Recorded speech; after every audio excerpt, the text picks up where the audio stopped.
There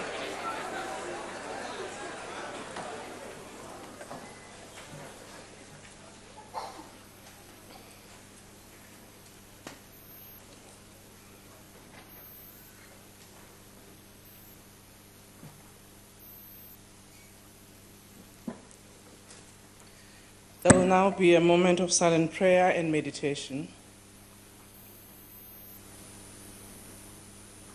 May we be seated?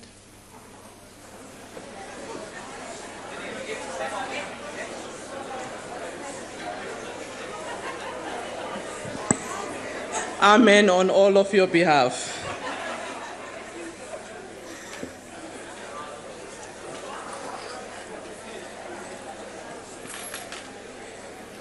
We now come to notices of motion. Does any member wish to give a notice of motion? Honourable Member and Honourable Member Shange. Thank you very much, Honourable Chair. I move on behalf of the ANC that in its next sitting, the House debates mitigation interventions geared at resolving the effects of drought that is engulfing our provinces on food security. I so move. Thank you, Honourable Member.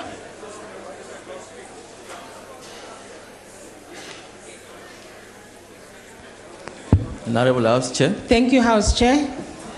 I move. Order. There's already a member on the floor. I'll recognize the Honourable Member. Thank you. Yeah. Thank you, House Chair. I move on behalf of the economic freedom fighters that the House in its next sitting debates the violent attack of black students in the Free State University by their fellow white students together with the staff during the Varsity Cup game. Thank you. Thank you, Honourable Member. Thank you, House Chair. I hereby move on behalf of the Democratic Alliance that at its next sitting, this House debates the wisdom of the International Trade Administration Commission's new proposals on scrap metal exports, which could lead to 400,000 job losses in the informal sector. I so move. Thank you, Honourable Masego. Thank you, Chairperson. I move on behalf of the African National Congress that it is in its next sitting, the House debates improving basic services, especially to poor black yarders and informal areas. I so move. Thank you. Thank you, Honourable Volser. Thank you, Honourable House Chair. I move on behalf of the Economic Freedom Fighters that in its next sitting, the House debates the continued gentrification of our urban areas to the detriment of the working class. Thank you very much. Thank you, Honourable Kubisa.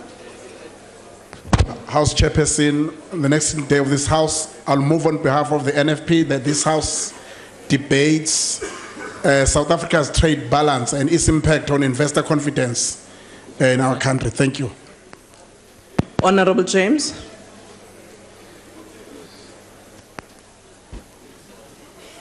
I hereby move on behalf of the Democratic Alliance that at its next sitting, this House debates why the Free State has the highest maternal mortality rate of 202 maternal deaths per 100,000 live births, and the Western Cape has the lowest at 54 maternal deaths per 100,000 live births, and solutions thereto.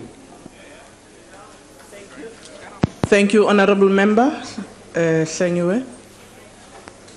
Thank you, Chair. I move on behalf of the Economic Freedom Fighters that in its next sitting, the House debates the wasteful expenditure by Parliament in securing additional 37 security personnel, bouncers, for 10 million thus far for the past 6 months. I so move.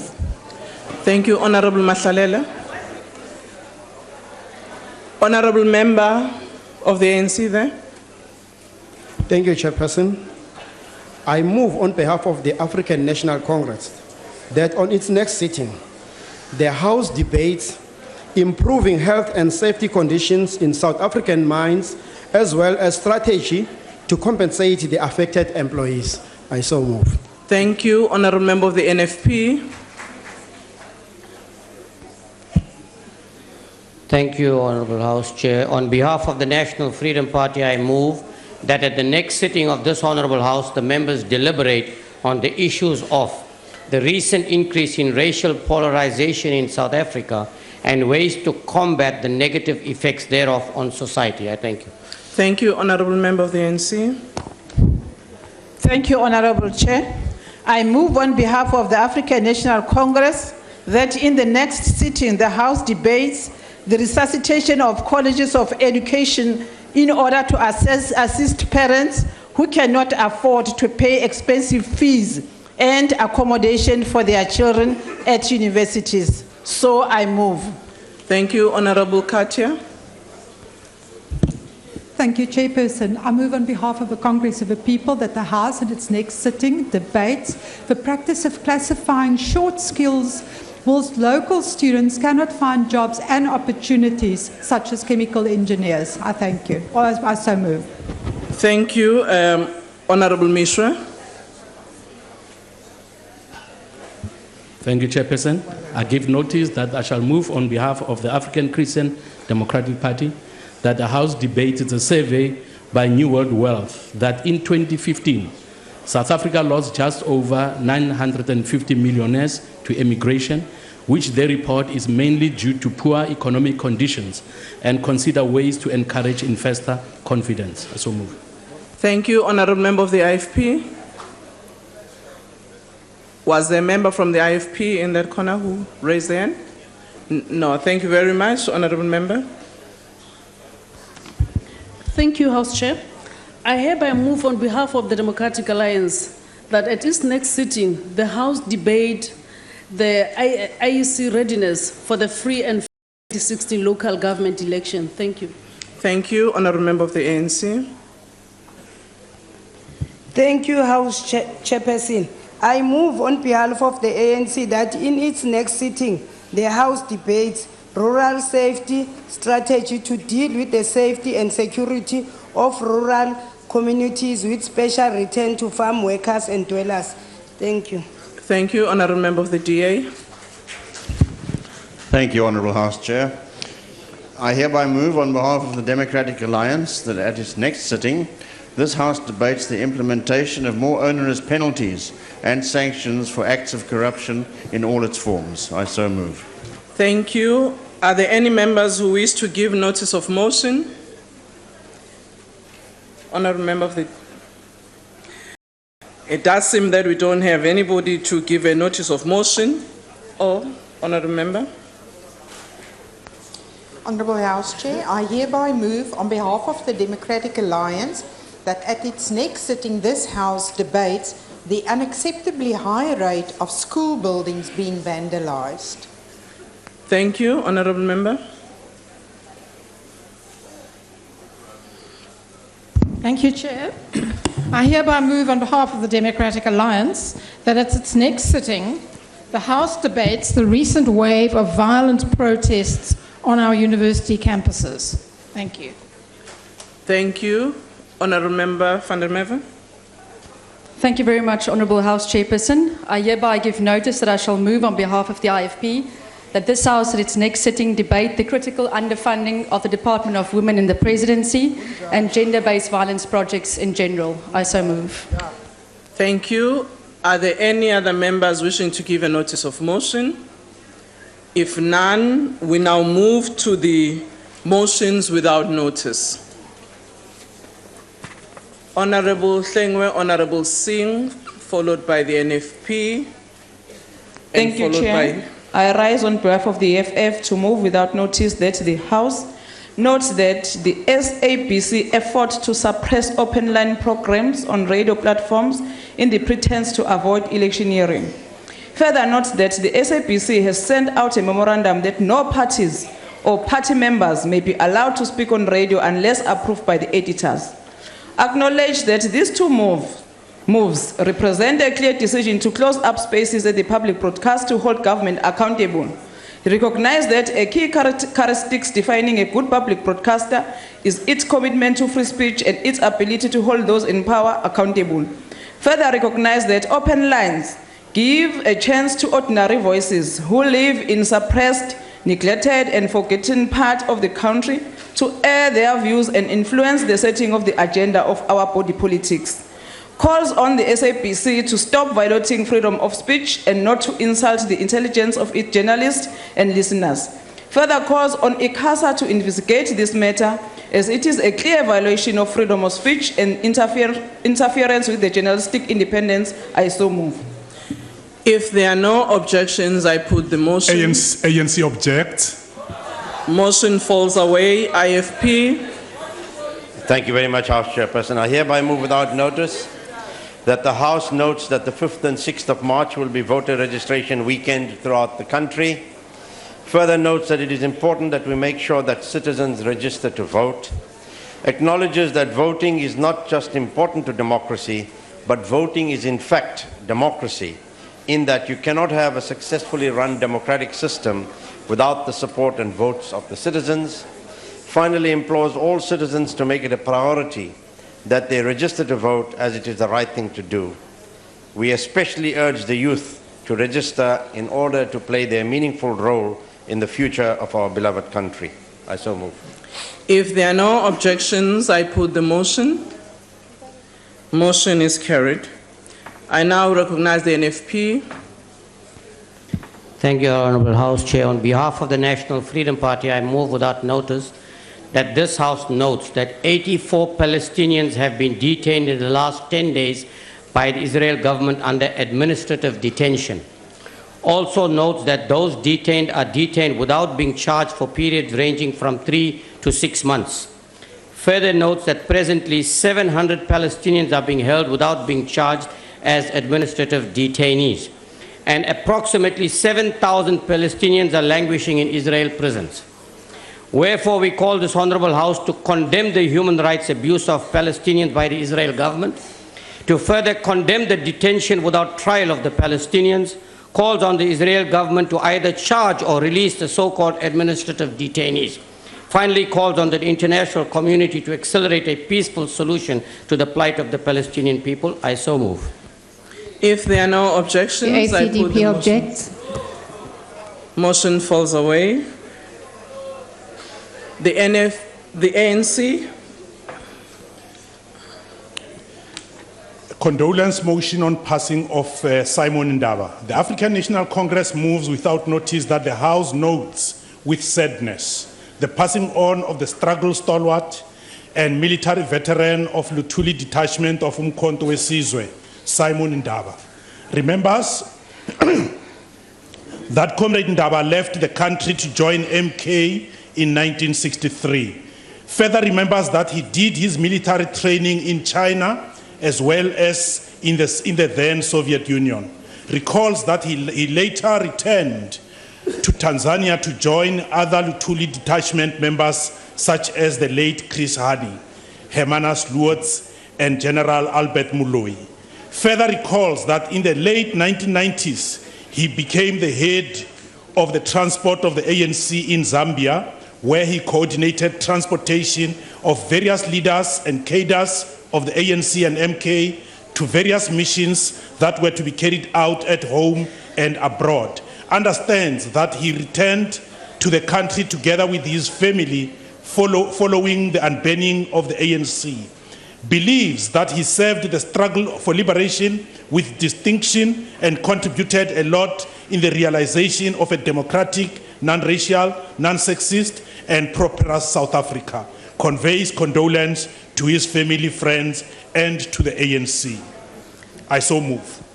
If there are no objections, I put the motion. There are no objections, the motion is carried. Honorable Shandu.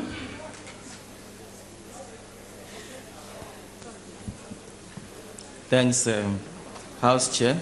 This is a condolences motion on the passing of our Commissar Dumsane Ngongwane. I rise on behalf of the EFF to move without notice that the House notes the passing of our own Commissar Dumsane Ngongwane from Mpumalanga Province in Kangala region. Further notes that Commissar Dumsane Ngongwane was working as an administrator in the Mpumalanga Provincial Legislature from 2014 until his passing. Acknowledges that the passing of Commissar Dumsane Ngongwane is painful and it has robbed our movement of a talent, and he leaves behind the rivers of sorrows that our struggle will have to continue to swim. Again,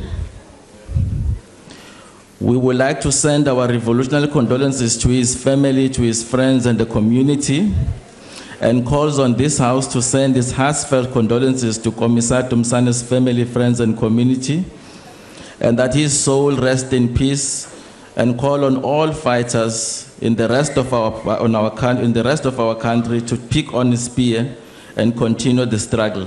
Aluta continue to his name, victory is certain. I so move. If there are no objections, I put the motion. There being no objection, the motion is carried. The UDM. Thank you, Honorable Chair. I move without notice on behalf of the United Democratic Movement that the House notes that the Mercury had reported the planned cruise trip to Portuguese island, Mozambique, by about 40 eThekwini councillors on luxurious MSC Sinfonia over the weekend.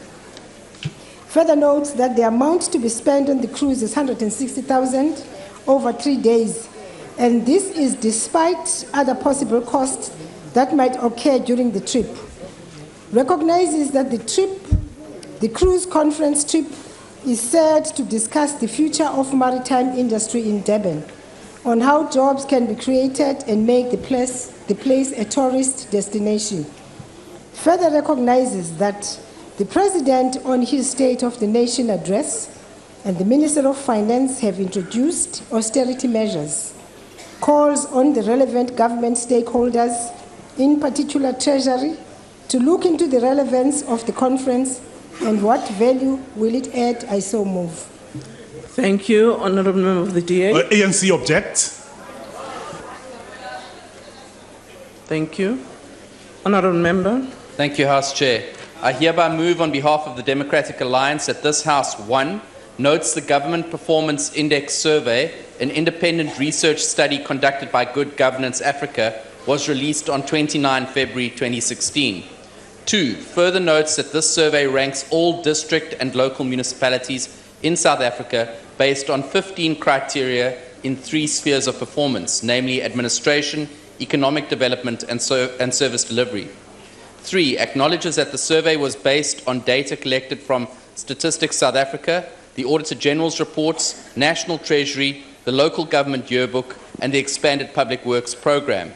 4, congratulates the DA-run municipality of Swellendam for being the top performer among all municipalities. 5, notes that 9 of the top 10 municipalities are under DA governance, and that 15 of the top 20 are in the DA-run Western Cape. And 6, further notes that all 10 of the worst performing municipalities in South Africa are run by the ANC. I so move. ANC objects. Motion falls away. Order. Honourable Member of the EFF. Honourable House Chair, I rise on behalf of the Economic Freedom Fighters to move without notice that the House note the continuous failure of Rustenburg local municipality to provide clean water to the residents of Rustenburg, with devastating health impacts for this community. Further notes that the communities of Rustenburg are saying enough is enough to the ANC-led council for failing to provide basic services to the residents of Rustenburg. Further acknowledges that water is not the only problem in Rustenburg. Schooling is also a problem as well. The Partekral Primary School in Rustenburg, Bojanala West District, is overcrowded, making it difficult for learners and teachers alike to focus. Further acknowledge that the school has 34 classrooms and enrolls 1,986 pupils with 53 teachers, and 16 toilets, 8 for the boys and 8 for the girls. This is a health hazard, and a speedy resolution is needed to remedy the situation and uphold the dignity of both parents, teachers, and pupils. Further notes that the Minister of Basic Education and the MEC for Education in Northwest are fully aware of the situation, but nothing has been done about this. calls upon the Quickie Minister, Deswan Roy, to rein in the cronies of Supra Mahumapelo, who are killing our municipalities, and rescue the Rustenburg people from the ANC incompetence. Further calls on Minister Motshekga to sort out the problem of overcrowding in black schools. I so move. If there are no objections, motions falls away. Honorable Tabashe. Honorable Tabashe. Thank you, Honorable Speaker and Chair. The African National Congress moves without notice that the House notes that a Mitchell's Plain teacher, Kafiza Ismail, has been lauded as a pioneer of a digital classroom after she won an Excellence in Technology Award at the National Teaching Award in the Gauteng on Saturday, 27 February 2016. Further notes that the awards were organized by the Department of Basic Education to acknowledge and encourage dedicated and caring teachers in their efforts to develop each learner into South African leaders of the future.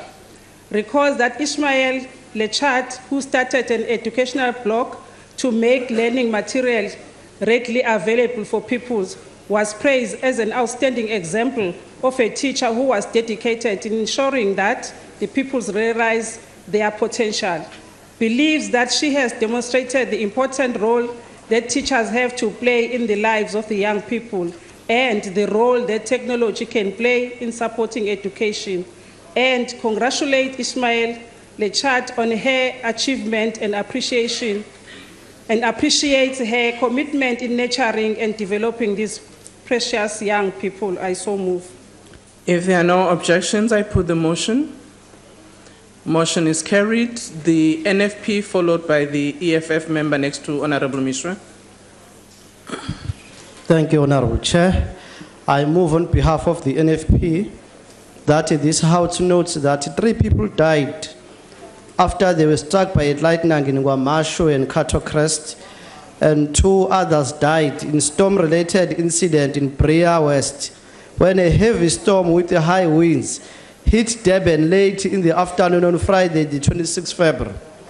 Also notes that more than 150 people have been left without shelter when their homes were destroyed in Mayville as a result of the storm. And finally notes that people who had been adversely affected by the storm have been complaining about the lack of swift disaster relief by eThekwini municipality.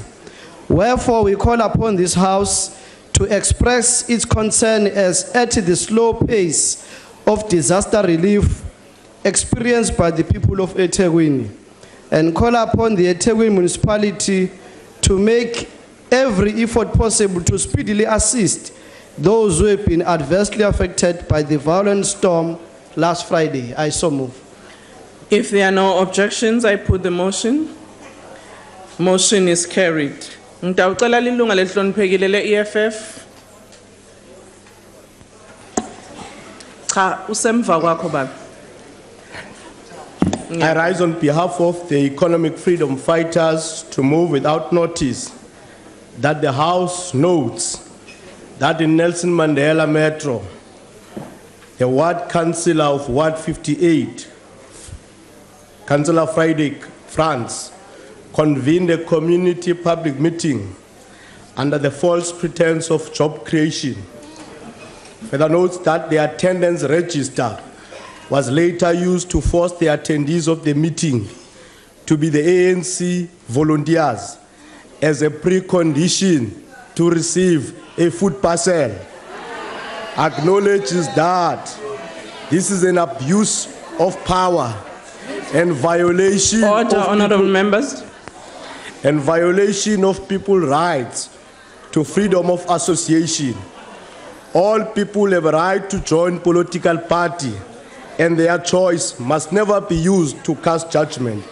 The ANC must stop blackmailing people with food parcels that are bought by taxpayers' money.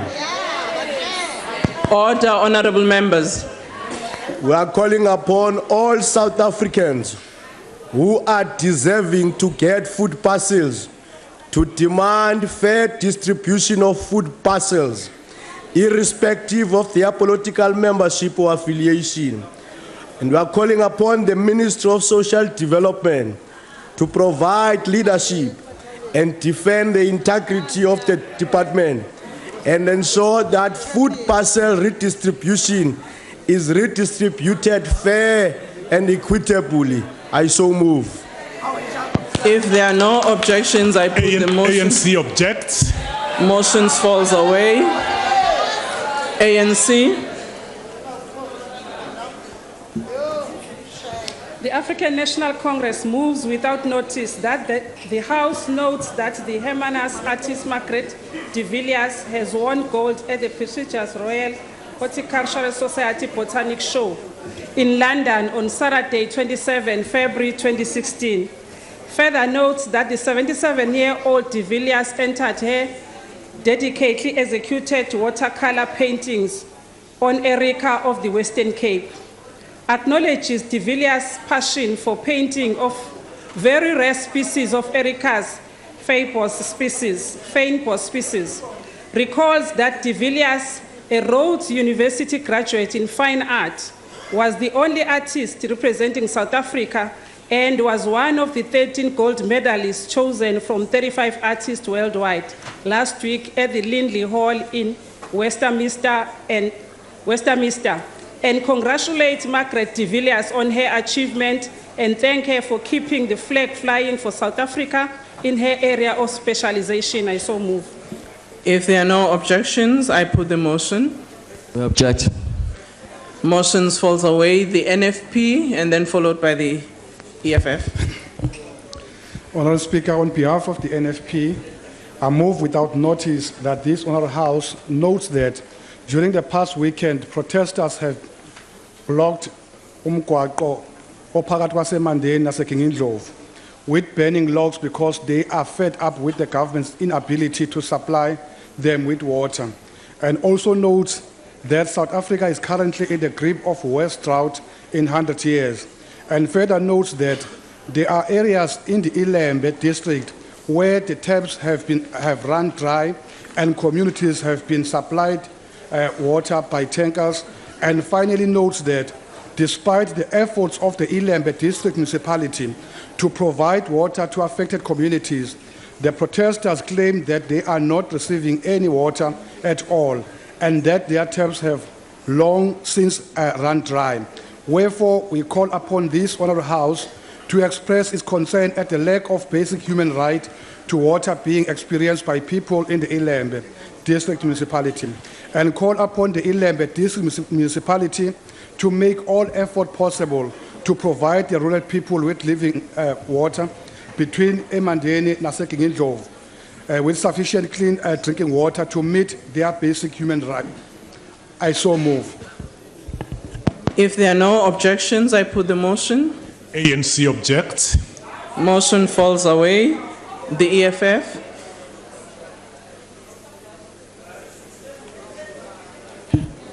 Honorable House Chair, I rise on behalf of the Economic Freedom Fighters to move without notice that the House note the brutal killing of Given Bogatsu, a student at Rawani Sepeng High School in the Northwest Rustenburg. Further notes that Given was shot by the police while standing in front of the gate at his residence. Further acknowledges that to date there has been no explanation of why Given was shot by the police, and that the police who shot him have neither been charged or suspended. Further acknowledges that Given was a brilliant grade 12 student who was only committed to living a clean life free of criminality and drugs. Further notes that on the same day that Given was shot, Mr. Elvis Lukeleni, a community leader, was also brutally shot with several rubber bullets inside the church office by the bloodthirsty police. He was hospitalized for the injuries and was later detained for 2 days with police disregarding his injuries. We condemn the brutality of the police who have developed a tendency of shooting at civilians without warning. This is not good for the kind of relationship police should be developing with citizens. We send our condolences to the Bohatu family and wish Mr. Lukaleni a speedy recovery. I so move. If there are no objections, I put the motion. ANC objects. Motion falls away. The IFP. Order. Honorable member of the IFP. Thank you very much. On behalf of the IFP, I hereby move without notice that the House recognizes the Zero Discrimination Day marked on March the 1st of this year, which promotes diversity and recognizes that everyone counts. And the day is a UN AIDS initiative aimed at eradicating the deeply rooted stigma and discrimination against HIV-infected groups and the issues they face every day and which touch the discriminations in general. It further acknowledges organizations like the United Nations that actively promote the day with various activities to celebrate everyone's right to live a full life with dignity, regardless of age, gender, sexuality and nationality, ethnicity, skin color, height, weight, profession, education and beliefs. Further acknowledges that many countries have laws against discrimination, but it's still a problem in all layers of society and every country in the world, and that many countries have and still use discrimination as a way of governing. We call upon the government to do everything within its power to eradicate all forms of racism in South Africa and develop greater social cohesion. I thank you. If there are no objections, I put the motion. There being no objections, motion is carried. Honorable Olomisa, UDM, did you want to speak? Thank you very much. Honorable member of the EFF. Thank you, Honorable Chair. I rise on behalf of the EFF to move without notice that the House notes that more than 2,000 learners of Ikaya, Benny Groenewald and Richmond high schools in the Northern Cape are forced to stay at home, as the disgruntled parents demands the Department of Education to appoint teachers. Further notes that learners have been forced to stay at home since Tuesday, the 23rd of February, as parents have given the department an ultimatum: appoint teachers or no school. Acknowledges that parents are tired of sending their kids to schools for the same attendance registers and the department's meaningless score report, while the quality of education remains poor. Further acknowledge that thousands of teachers in many other schools across the country are forced to teach too many subjects at the same time, while in which they are neither trained nor qualified to teach. Calls for the immediate reopening of teachers' training colleges coupled with progressive civic education. Further calls for the immediate appointment of qualified teachers in all schools that have teacher shortages. Further calls for decent salaries for teachers and improved working conditions, in particular drastic decrease of teacher-learner ratio, especially in Black Township areas. I thank you. If there are no objections, I put the motion. ANC objects. The ANC. The African National Congress moves without notice that the House notes that on Thursday, the 25th February 2016, the Springbok rugby player Luod Dijager. Order, honorable members. Luod Dijager was named the South African Rugby Player of the Year for last season, acknowledging his stellar performances in the green and gold during a tough international season. Further notes that the 23-year-old Dijager is the youngest winner of the most prestigious award in South African rugby since Brian Habana walked away with the spoils in 2005, aged 22. Recalls that the Toyota Cheetah lock-edged out fellow nominees for the top award: Damian Di Allende, Eben Elizabeth, Skalk Berger, and Jaco Kriel, and congratulate Luod and all other award winners on the night for their sterling performance in 2015. I so move. If there are no objections, I put the motion. EFF objects. Motion falls away. Honorable James. House Chair, I hereby move on behalf of the Democratic Alliance that this House notes that tuberculosis is the leading cause of death in South Africa since 1997, with 37,878 deaths recorded in 2014. Also notes that only 1 in 5 individuals are diagnosed with drug-resistant TB, and treatment is for 2 years using highly toxic drugs. Acknowledges that treating drug-resistant TB costs South Africa a third of its national TB budget. Recognizes that the national government is allocating an additional 740 million for early TB detection. Further recognizes that a number of promising TB vaccines are at various stages of clinical trial testing, but there is a 21 billion rand shortfall for research and development globally. Press this government to do much more to strengthen a heightened global resolve to crack the scientific problems of finding an effective TB vaccine. I thank you. If there are no objections, I put the motion. Motion is carried. Honorable Member of the EFF. Thank you, House Chair. I rise on behalf of the economic freedom fighters to move without notice that the House notes the brutal killings our communities are witnessing under the watch of the ANC government.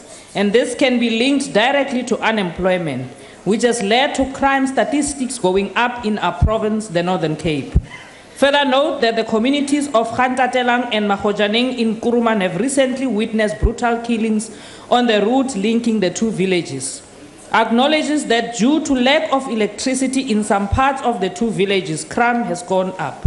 Further acknowledges that last week, the Minister of Police, Nathi Nhleko, wasted yet another huge amount of money during an imbizo at Batlaro Stadium in Kuruman.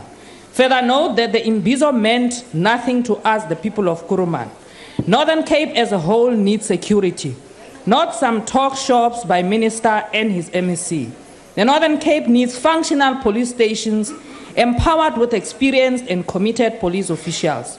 We call on the Minister to intervene by making sure that police stations have telephones for communication, vehicles to be able to respond on time to incidents. Acknowledges that this situation is so bad that during my visit at Mutibistad police station some time ago, I had to avail my cell phone for official use because the police station had no working telephone. We call on officials to hang in there. The EFF will capture power in 2019, and all will be empowered and will perform their duties as expected. We further call on the people of Kgantatelang, Sodi, Mahojaneng, and Mutibistad to make the right choice come local election by voting the EFF, because we are the only hope for them. I so move. If there are no objections, I put the motion. ANC objects. Motion falls away. Honorable Member of the DA. Thank you very much, Madam Chairperson. I hereby move on behalf of the Democratic Alliance that this House notes that the Cape Town's V&A waterfront has been nominated as the only proudly South African destination in the prestigious World Travel and Tourism Council's Tourism for Tomorrow Awards. Further notes that this award recognizes the best practice for direct benefits to the social and economic well-being of local people. Also acknowledges the important role of the V&A in generating huge economic benefit to South Africa by supporting local businesses and attracting tourists. Also acknowledges that the waterfront now attracts more than 24 million tourists per year, making it the country's most popular tourism attraction. Also acknowledges that in 2014, the waterfront contributed around 52 billion rand to South Africa's GDP, and further acknowledges that the V&A waterfront was named the preferred bidder by the Transnet National Ports Authority for a luxury dedicated cruise terminal to be built at this harbour for an estimated 179 million rand investment. Also recognises that the V&A has always kept environmental and social responsibility at heart, investing 100 million rand in environmentally friendly practices and helping many homeless people to reconnect with their families. And lastly, that this House congratulates the management, investors, staff and businesses of the V&A Waterfront on this remarkable achievement for being the only South African nominated attraction for this international award. Thank you. If there are no objections, I put the motion. Motion is carried. Honorable Paulson. Thank you, Honorable House Chair. I rise on behalf of the economic freedom fighters to move without notice that the House acknowledges the work done by the Friends of the Children's Hospital Association, FOSHA, in their role as the lead organization providing non-medical support to patients, their parents, and the caregivers at the Red Cross War Memorial Children's Hospital. Notes that many of the patients, along with their parents, could come from anywhere on the African continent. Further notes that often the parents are unprepared for the long treatment periods and rely heavily on FOSHA for assistance. Further acknowledges that FOSHA provides 3 meals per day, toiletries and clothing to parents and caregivers where necessary. Further notes that the active participation of parents and caregivers eases the trauma experienced by patients and reduces the patient's recovery time. Further notes that FOSHA is fortunate to have the support of Mustadafin Foundation that provides the daily hot meals, Got Care that supplies toys for the patients, and Soul Foundation that provides a weekend volunteer program that provides social support for patients. That the House congratulates FOSHA for the critical role they are playing in our communities. Thank you very much. I so move. If there are no objections, I put the motion. There being no objections, the motion is carried. Honorable Member of the DA. Order. Thank you very much, House Chairperson. I hereby move on behalf of the Democratic Alliance that this House notes that an Afrobarometer report released today surveyed attitudes across the continent towards foreign nationals and lesbian, gay, bisexual, queer and intersex people. Further notes that the report found that 2/3 of South Africans are accepting of the LGBTQI community, one of the highest rankings on the continent, behind only Cape Verde and ahead of Mozambique. Notes with concern, however, that South Africans are among the least tolerant on the continent towards foreign nationals at 68%, trailing far behind the continental average of 81%. Also notes that 1/3 of South Africans would strongly or somewhat dislike a foreign national as a neighbor, the 6th highest on the continent. That we also then commend government and civil society efforts and programs that promote tolerance and diversity, and also call on government and civil society to intensify such efforts and programs to combat intolerance in our country, particularly towards foreign nationals and the LGBTQI community. I so move. If there are no objections, I put the motion. The ACDP objects. Motion falls away. The DA. Thank you. Order, Honorable Mthembu. You are going to be following. Honorable Member. Thank you, House Chair. I hereby move on behalf of the Democratic Alliance that this House notes that the film Mad Max Fury Road walked away with 6 Oscars at this past Sunday's 88th Annual Academy Awards. Also notes that the movie was largely filmed in the Namib Desert of Namibia and in various locations within South Africa.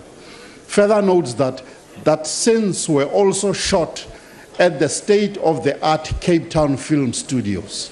Acknowledge that South Africa's beloved Charlize Theron starred as the leading actress of the film. Congratulate the South African men and women who formed part of the international crew. I so move. If there are no objections, I put the motion. There being no objections, the motion is carried. Honorable Mthembu. Thank you, Chairperson. I move without notice that the House notes that all eligible citizens in the Republic of South Africa, abroad and even in prisons, have a right to vote in any election or motion before the House, Council, or any gathering legitimately recognized by our democratic constitution. House Chair, I further noting that no person, courts of law, or organ of society can deprive any member of this august House by virtue of holding a different view or on any other pretext. House Chair, we further move and acknowledge that the cabinet members are full members of this august House, the Parliament of the Republic of South Africa. And we further note that all members of this Parliament enjoy the constitutional right to vote and debate on any matter before this House. We therefore urge the pretenders of democracy to learn that competition of ideas of diverse individuals, groups, parties, etc., thrive in our country and win superiority on their strength of argument rather than intolerance. House Chair, we therefore call on all ANC cabinet members, deputy ministers, to freely participate in all debates and votes of this august House as members of Parliament. I so move.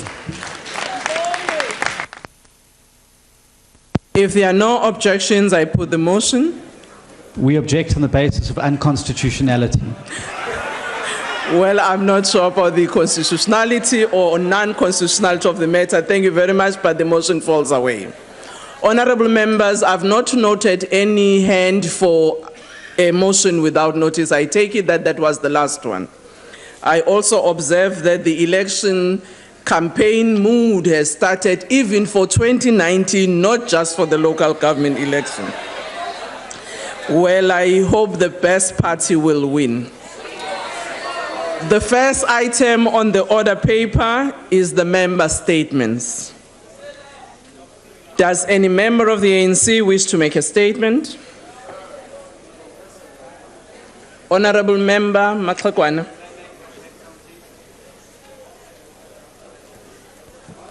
Thank you, House Chair.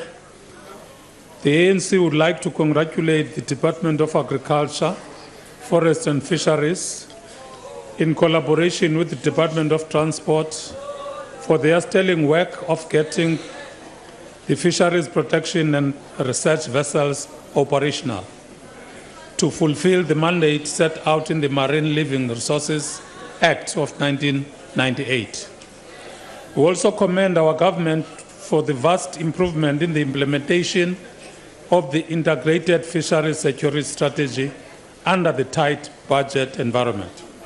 The strategy is key in the fight against illegal, unregulated, and unreported fishing to ensure sustainability of the fisheries resources. We are now assured again that the fisheries resources will be better protected for the benefit of the current and future generations.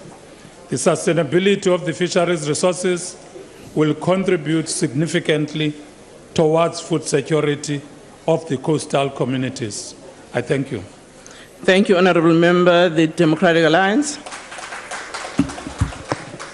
Thank you, Chairperson. Yesterday was the deadline for Minister Motshekga to release the much anticipated and long awaited Jobs for Cash SATU report, but there has been no sign of it. We want to know why the Minister missed her own deadline. Now we know that this report is going to show how SATU aligned officials are taking bribes in return for allocating teaching posts.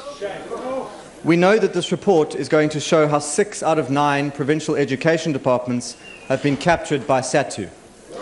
And we know that it will show how SATU is depriving disadvantaged children of a decent education. But we also know that the ANC leadership is very sensitive about taking on SATU because of SATU's power in the tripartite alliance. Now I see that Minister Motshekga is again absent from this House. So in her absence, will Deputy Minister Surti assure this House that this missed deadline has nothing to do with internal ANC politics, and will he commit today to releasing the Jobs for Cash report within the next week? I thank you. Economic Freedom Fighters. Thank you, Chair. The Economic Freedom Fighters would like to congratulate our Treasurer General and a former member of this House, Commissar Magdalene Munsami, for completing all requirements to be admitted as an attorney of the High Court. The Treasurer General's admission as an attorney of the High Court is the proof that the EFF is a revolutionary movement, and that our struggle for economic in our lifetime is led by capable and progressive leaders who value education. Ordinary South Africans from all walks of life have their human rights and dignity trampled upon on a daily basis. And it is leaders such as our Treasurer General who have to sacrifice their own safety and challenge vested interests and stand up for the rights of the downtrend against vicious, corrupt, and immoral entities. Honorable Member, your time. But this is a progressive statement. Order, Honorable Member. I have noted that. I would like to remind honorable members that for member statements, each member has 2 minutes. Sorry, 1.5 minutes, I'm sorry. The ANC. Yes, honorable member. Thank you, Chairperson. As the African National Congress, we have prioritized the creation of a fully inclusive post-schooling education system that allows all South Africans access to opportunities in the economy and society. It is against this background that the ANC commends vets and UJSRCs on embarking on the #Access campaign to raise funds for the students falling on the missing middle category. For now, the government alone is not able to raise all the money required to enable access to higher education. As the ANC, we want to acknowledge and welcome efforts by universities to join hands with students to raise funds for the missing middle. We also want to thank all those that have donated towards this campaign and also urge private sector to support these initiatives as their companies benefit from the intellectual capital produced by these universities. The #Access campaign will go a long way in providing access to higher education. Furthermore, we condemn acts of violence that we have seen at some institutions, particularly in Northwest and Free State universities. Such acts can reverse the gains that we have made since the dawn of democracy. We call on the management and student organizations in these universities Honorable Member, to your time strengthen is their up. relations in communication. Order, Honorable Member. IFP. IFP. Yes, thank you, Honourable House Chairperson. Honourable House Chairperson, our public broadcaster never seems to be able to escape controversy for far too long. Just recently, reports indicated that Mr. Tlhaudi Motsoeneng is offering 100,000 rand to anyone who's able to expose those who leak internal information to outsiders. It comes as a surprise, though, that the public broadcaster has this kind of capital to waste on such extreme paranoia. Now, media reports indicate that the SABC has closed open phone-in lines for the period leading up to the local government elections, effectively putting a stop to anyone from the public participating in any pertinent issues simply because their comments might be critical of the ruling party. Clearly, this move resembles the past actions of the apartheid regime and is not what one would expect from the public broadcaster in a democratic dispensation. The IFP has often warned in this House that the SABC is fast losing its credibility as a public broadcaster by intentionally blocking the voices of our citizens to express themselves on any issue that is important to them. The slide to a state broadcaster is now almost complete. Finally, Honourable House Chairperson, the local government elections must be free and fair. But clearly this alleged directive is a direct assault on our democracy. We therefore today call on the Minister of Communications to assure the public today that their continued participation on the SABC is non-negotiable and that this preposterous gag will be lifted without delay. I thank you. Freedom Fund.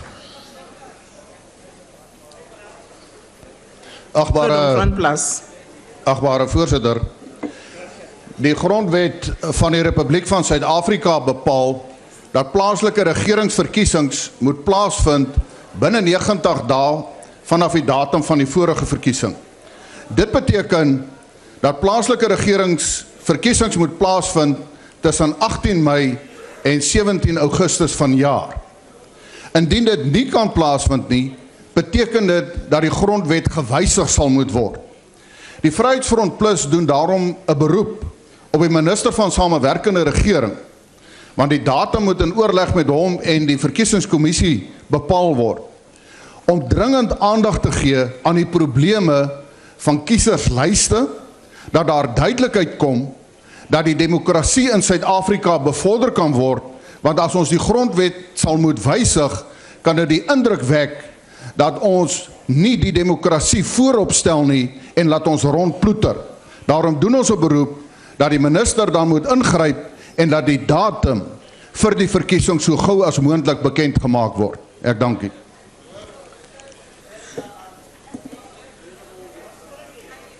The ANC, Maseko. Thank you, Chairperson. The ANC congratulates the Minister of Science and Technology, Honorable Naledi Pandor, and the Department of Science and Technology for donating equipment to a value of R1 million to the Ianyile Essential Oils and Medicinal Plant Project in Giyani, Limpopo. This equipment will help the project to create more jobs as promised in the ANC manifesto. The Ianyile Essential Oils Project is funded by the department. Through this project, scientists and traditional healers are collaborating in studies on indigenous plants, which have led to the development of mosquito-repellent candles. The candles are much more effective than similar commercial products on the market.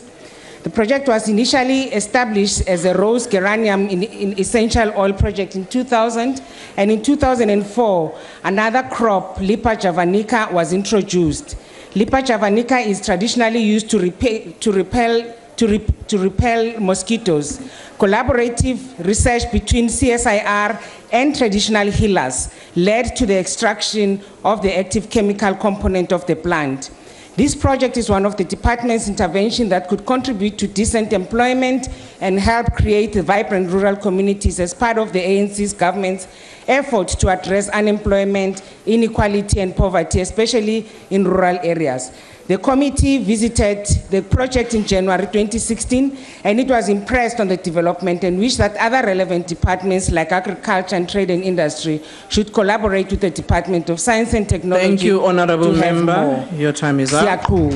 APC.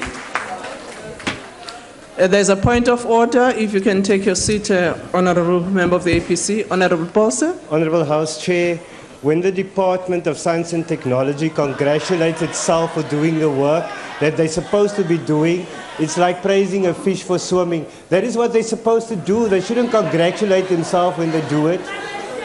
Thank you, Honorable Member Paulsen. Unfortunately, that's not a point of order, but also it is the Member of Parliament who's in her own right making a statement to congratulate the work of the department. So it is perfectly in order. Honorable Godin. I would like, thank you, House Chair. I would like to thank our cadres and members for making this year's month-long celebration of the life, ideas, and legacy of Robert Sobukwe the brilliant successes that they were. We have demonstrated the ever-growing capacity and cadreship base of the APC, thus enabling it to accomplish its set tasks. We have brilliantly honored the revolutionary memory of Sobukwe, and thus through him the memory of all heroes and heroines of the Africanist cause, those who served, suffered, and sacrificed for the freedom we have today. The APC, as a party of revolution, is on time for its appointment with history, and will not shirk our historic responsibility to continuously raise higher the Africanist flag. Sons and daughters of the soil, we must never equivocate or shirk our responsibility.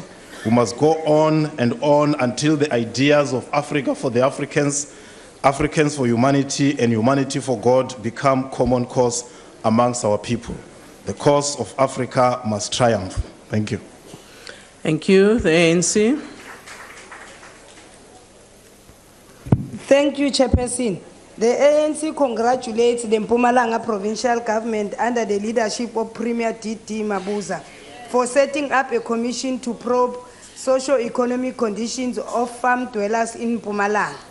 The commission is doing very well. It is receiving support not only from the farm dwellers, but also from the farm owners who are coming in numbers to make their presentation on the living conditions they experience on a daily basis. This commission, which started its work in August last year, is expected to conclude its business in May 2016. We are looking forward to its recommendation in relation to the interventions that the government can make to improve the living conditions as well as the relationship between the farm dwellers and the farm owners. We commend Premier David Mabuza for his leadership in reaching out to the farm dwellers in the province, in understanding their anxieties in an effort to ensure that government intervenes accordingly. Chairperson, the commitment by the ANC will result in a better life for all, especially to the farm dwellers who have been oppressed and abused emotionally and physically, which some of them at times being denied an opportunity to bury their loved ones in the farms. I take this as a right step to the right direction. Thank you, Member. The DA. Thank you, Honourable Chairperson. A communications PC meeting that was scheduled to take place today to interview candidates to fill vacancies at the SABC board was postponed again. At least a dozen meetings related to the filling of board vacancies have been postponed or delayed, postponed or cancelled over the last year. It is clear that the ANC has no desire to fill these vacancies and is using every trick in the book to delay the process. It is of utmost importance and urgency, Honourable Chairperson, that these vacancies are filled, given that the SABC board is currently not quorate and its decisions therefore not legally binding. As it stands, the SABC is in effect functioning without a board to conduct oversight and be a counterbalance to Minister Faith Mutambi and Hlaudi Motsoneng, who now have free rein to do as they please at the SABC. That is why an undemocratic and fascist decision to ban call-ins to protect the ANC has been made. The DA will not rest until this ban is lifted, rest assured, Minister Mutambi. We call on the Honourable Chairperson of Committee, Cedric Frolick, to urgently intervene and make sure that the extra meetings are scheduled to fill these vacancies. Any further delays would mean that the committee and Parliament is in serious dereliction of its constitutional duties. I thank you. The ANC. Lakhe Nsamashitulu, ANC yoyozela municipality wa Musina ehansi ka vufambisi bya meyara Mchaviseki Mhloti Mhlope eka ntirho wa project ya internal streets paving Enesfield extension 8. Project leyi ya ku antswisa mapatu hi nongonoko wa municipal infrastructure grant 2015-2016 financial year. I project leyi akiwaka hi ntsengo wa ku ringana 9 million rand. The project has a multiplier effect in the sense that it has created direct employment, indirect employment, and induced employment. The ANC believes that this project is in line with its 2011 manifesto commitment of rolling out infrastructure that contribute towards job creation, poverty eradication, and income generation, applying labor-intensive methods. ANC is moving South Africa forward. Nakens. The PAC, Pan-African Congress. Yeah. As the PAC will remain highly disturbed by the recent developments in our institutions of higher learning, the recent outbreak of workers and student protest needs political leadership consent to take responsibility to provide guidance and solutions as to ensure that our institutions of higher learning return to a state of normality. Every time our people engaged, the authorities silently, peacefully, and professionally, they are deliberately ignored and instead are subjected to police brutality, caught in their deeds. We continue to condemn the attitude and approach of the Minister of Higher Education and his careless utterances that are rubbing off to vice chancellors. Workers in universities are saying the outsourcing is robbing them of their benefits, and we know the reality of this, and there is no way we can keep quiet as leaders, run from one genuine engagement and hide behind South African police, courts, and private securities. Honourable Member of the ANC.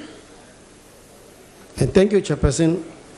The ANC calls on the Human Rights Commission to expedite its investigation on allegations of worker abuse, racism, and unfair labor practices leveled against DA leader in the Eastern Cape, Uantol Trodip. Trodip and his family have been accused by their former workers of allegedly perpetrating human rights abuses, being racist, and using unfair labor practices at their family farm in the Eastern Cape. Among some of the serious allegations against Trodip is that he likened some of his former workers to baboons. We urge the Commission to get to the bottom of these allegations without any delay. The ANC has noted a series of allegations of human rights violations by many farmers nationally. We acknowledge this challenge faced by poor farm workers, and we are working very hard to address it through policies and other measures. We are reviewing and strengthening legislations that put the interests of workers first, such as the amendment of the extension of the Security Tenure Act, a bill against farming evictions. The ANC-led government has adopted sectoral wage determination to stop abuses and discrimination against vulnerable workers, of which workers are the most vulnerable. I thank you, Chairperson. The Democratic Alliance. Thank you, Chair. Far too many ANC councillors use their positions as a means to get rich. In a ward in Zanin, an ANC councillor collected the leftover building materials from a toilet construction project and resold them for his personal profit. When residents of the ward approached the same councillor for a proof of residence document, they were told to go to the ANC offices to apply for them. Since when does an ANC office have the mandate or authorization to issue a proof of residence? Amazingly, after several large DA community meetings in the ward, the council announced that 30 new RDP houses would be built there. It would appear that if you want a new house, go and join the DA, and the ANC will try and buy you back. He then invited a select few to the meeting with the ward committee and the contractor at the ANC offices. Those select few were offered work with the contractor. No procedures were followed, no database was established or used, and the community were not advised about the meeting. It's time the ANC stopped allowing its councillors to use patronage purchased by public funds to make themselves rich and feeble attempts to win votes. I thank you. ANC.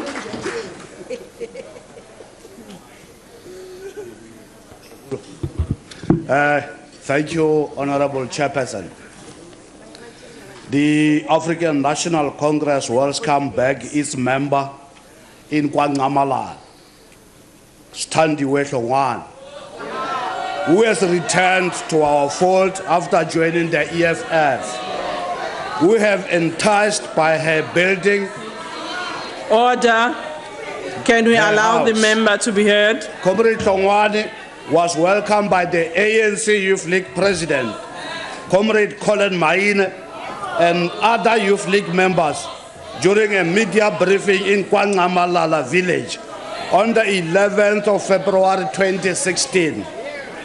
Hlongwane said she had ditched the EFF because her house was about to collapse because of structural problems. We have always warned honorable members. We have always warned our people because of the EFF political grandstanding, such as building the house for Hlongwane and other people. A mother of 4, Comrade Hlongwane, was handed a house built by the EFF 2 years ago as part of their general elections campaign. As soon as the house was handed over by the EFF, the roof caved in. Order, honorable member, your time is up. The walls and the towers cracked. Honorable member, your time is up. Thank you. Useless EFF. Honorable members.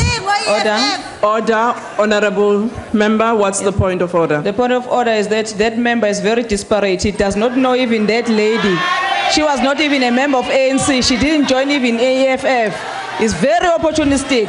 Thank you, honorable member. That was not a point of order. It was a point of clarity, I guess, on your part. We now come to ministerial statement. We'll take 6 ministerial statements.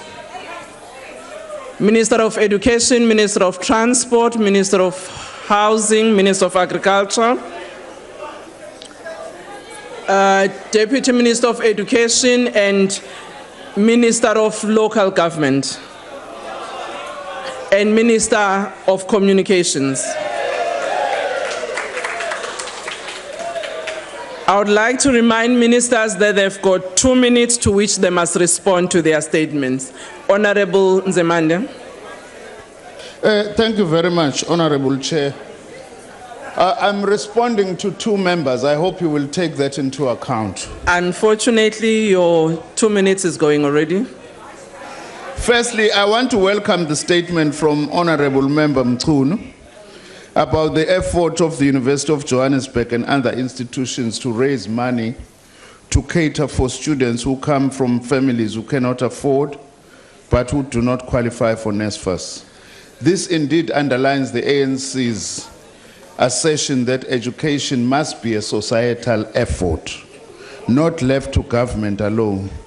We also agree with the member in condemning violence on our campuses.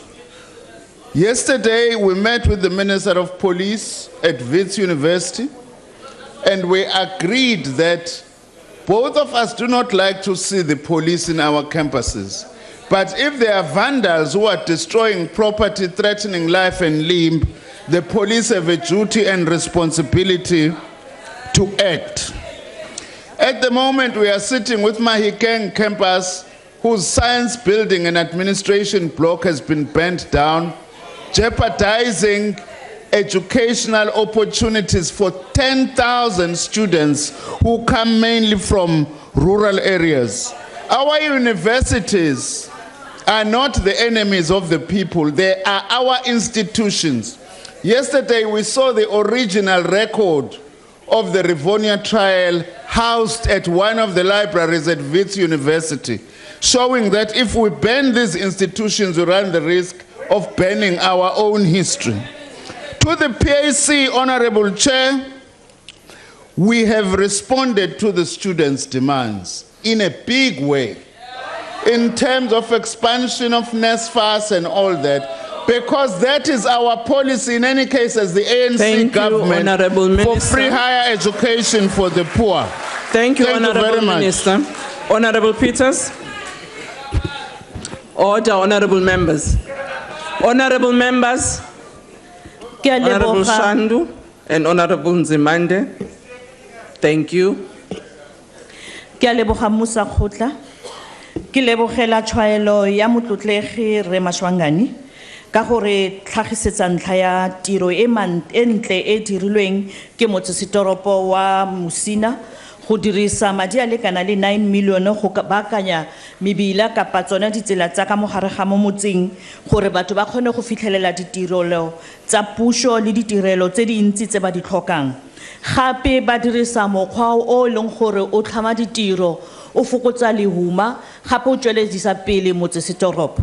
Ke batla gore bo masepala ba bangwe le bone ba ka bona ntlha e ya go ka baakanya ditsela gore lefapha le le tshwanang le di province kapa le mokgatlho wa puso o bitswang Sanral o kgone go shebella ditsela tse di kgolo le gore re tle re kgone go ka fedisa dilo di tshwana le tsone di pothole tse leng gore di re bakela dikotsi mo metseng ya rona.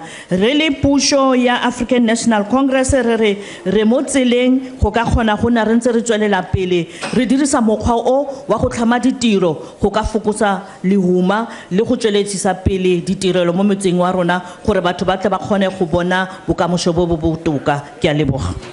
Re a leboga mme. Honorable Sisulu.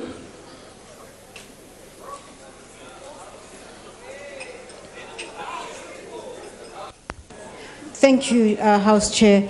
House Chair, my advice to the EFF is that should they want to build any houses, I would like to encourage them to do that. One, they should check that the person they're building the house for is not a previous beneficiary, as happened when you build a house in Kandla. And secondly, please register please register with the NHBRC, who will help you make Chairperson. sure. Order. Honorable Sisulu, can you take your seat? What's the point of order, The Honorable point of Member? order is that we haven't raised any issues pertaining housing. I don't know why the minister Honorable is... Member. No, I don't know why the minister is talking to us. He must talk to her member there, not Honorable Member, thank you very much. Can you take your seat? That was not the point of order. Honorable I'd Sisulu. like to encourage the EFF to continue building houses, but they must register with the NHBRC. Secondly, the honourable member at the back there is it has been Order.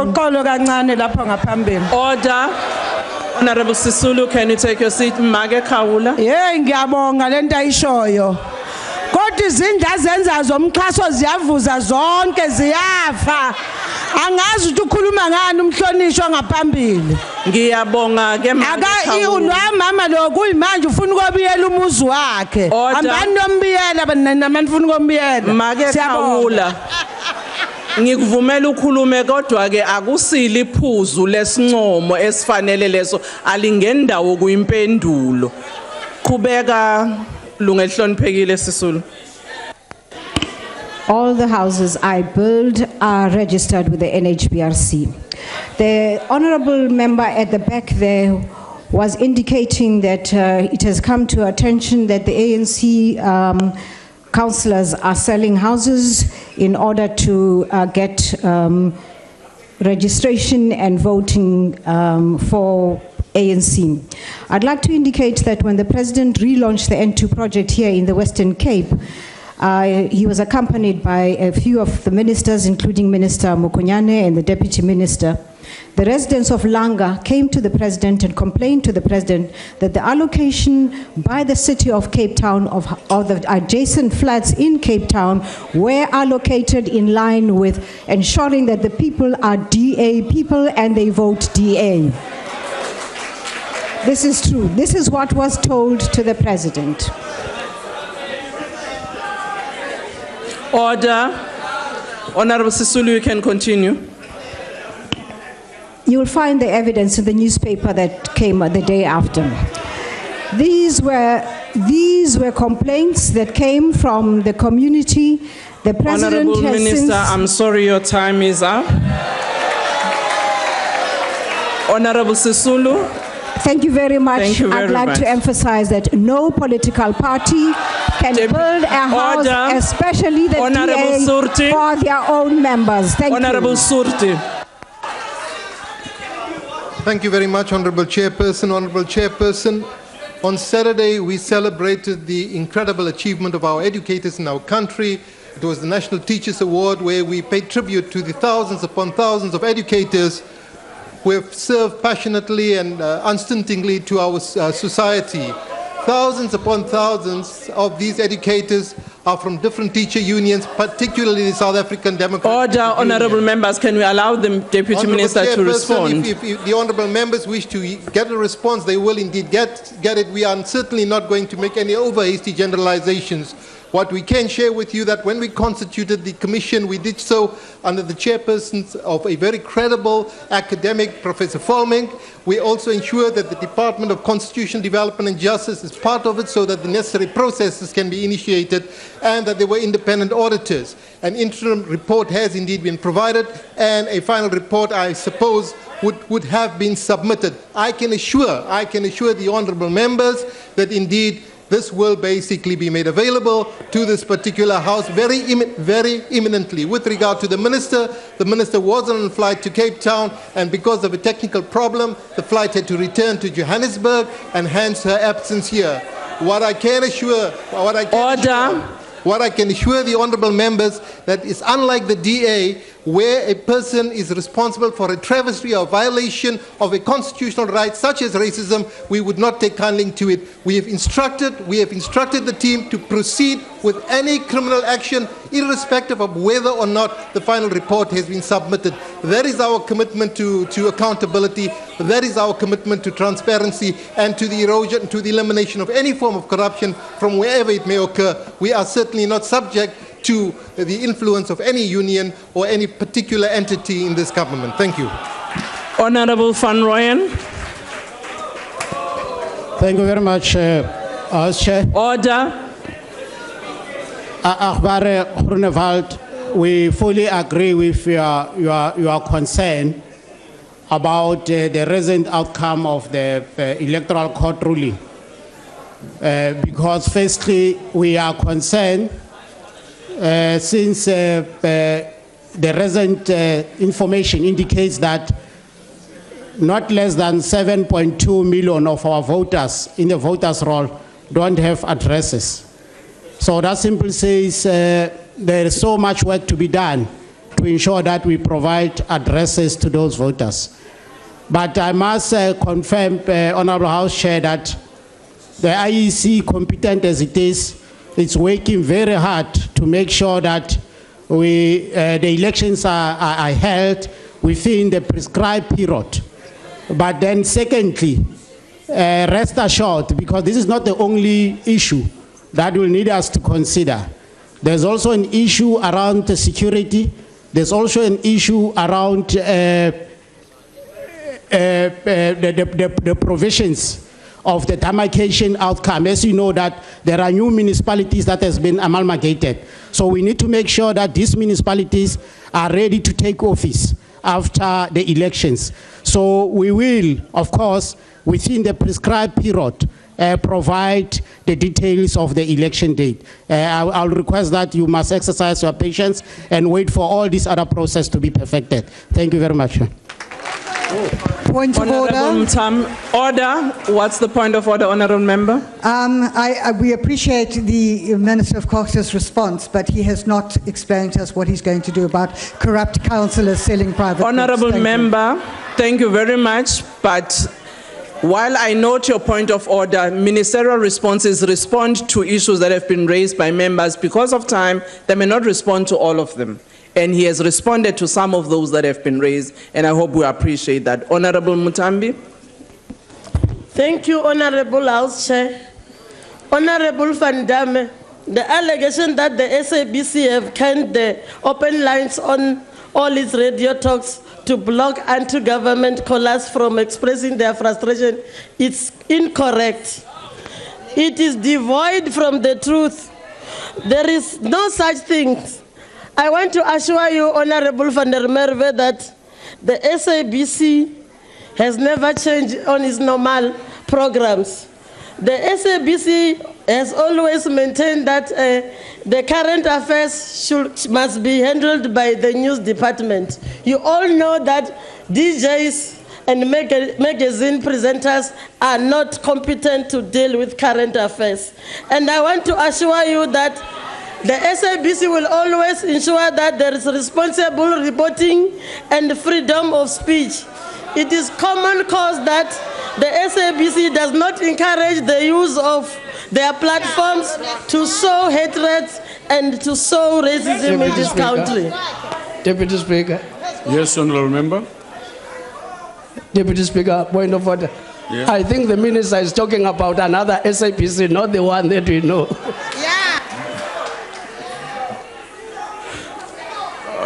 Honourable members, we've come to the end of ministerial responses because a maximum of 6 ministerial responses quota unfortunately has been reached, and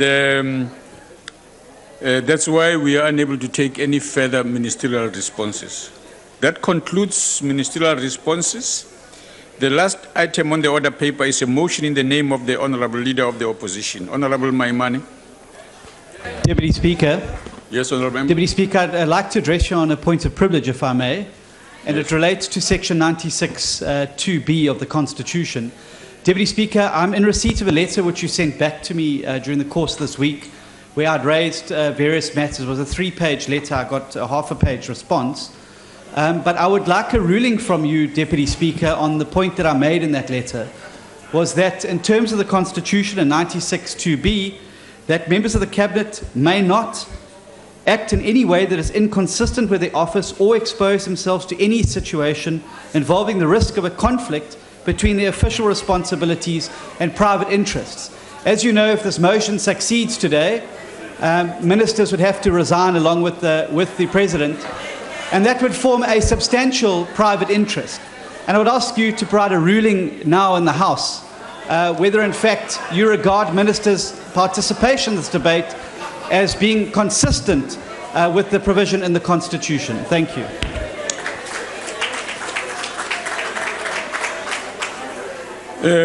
Honourable members, the issue that raised by the Honourable Chief Whip of the opposition in preparation for this debate, I wish to rule as follows as he is requesting now on the question of whether certain members of the House may participate in proceedings when the motion of no confidence in the President is considered. Order, honourable members. Members, including most ministers and deputy ministers, are elected representatives who are not serving in their personal capacity, but as representative of the people of this country. They have been sent to Parliament to represent their constituencies and should therefore not be deprived of their rights and privileges lightly, nor should the House be deprived of their views. As correctly pointed out by the Honourable Chief Whip of the Opposition in his letter dated 25 February 2016, members, including ministers and deputy ministers, are constrained by the rule of law and the principle of legality to at all times act lawfully and constitutionally. Ministers and deputy ministers have a constitutional obligation not to act in any way that is inconsistent with their office or expose themselves to any situation involving the risk of a conflict between their official responsibilities and private interest. I'm not aware of any rule of the National Assembly or law that provides for the exclusion of members of cabinet and deputy ministers from a vote in terms of section 102(2) of the Constitution. Under the circumstances, I cannot instruct any member to leave the House during consideration of the motion of no confidence in the President. Therefore, the debate continued as requested by the Leader of the Opposition and subsequently scheduled by the Speaker as required by the rules. That, honourable members, is the view that we would like to do. Honourable Maimane, it's your turn, sir.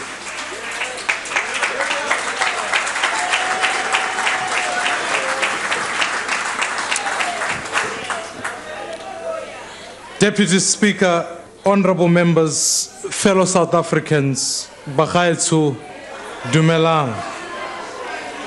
The motion we are about to debate in this House is crucial for South Africa. History will record the outcome and all of us will be judged on how we vote. I appeal to every member of this House to consider the ramifications of their vote on this motion very carefully. Honourable members, this is not an easy time in our country. It's the most difficult period we've ever had to endure in the 22 years of the history of our democracy. So many people, sorry, I can't proceed. Order. Honourable members, guests in the gallery,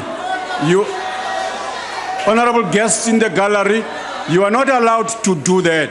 You can't sing or participate in the work of Parliament in the first place. You shouldn't do that. You should have been advised that you are not allowed. Honourable members, you are interrupting me. I can't even express my opinions here.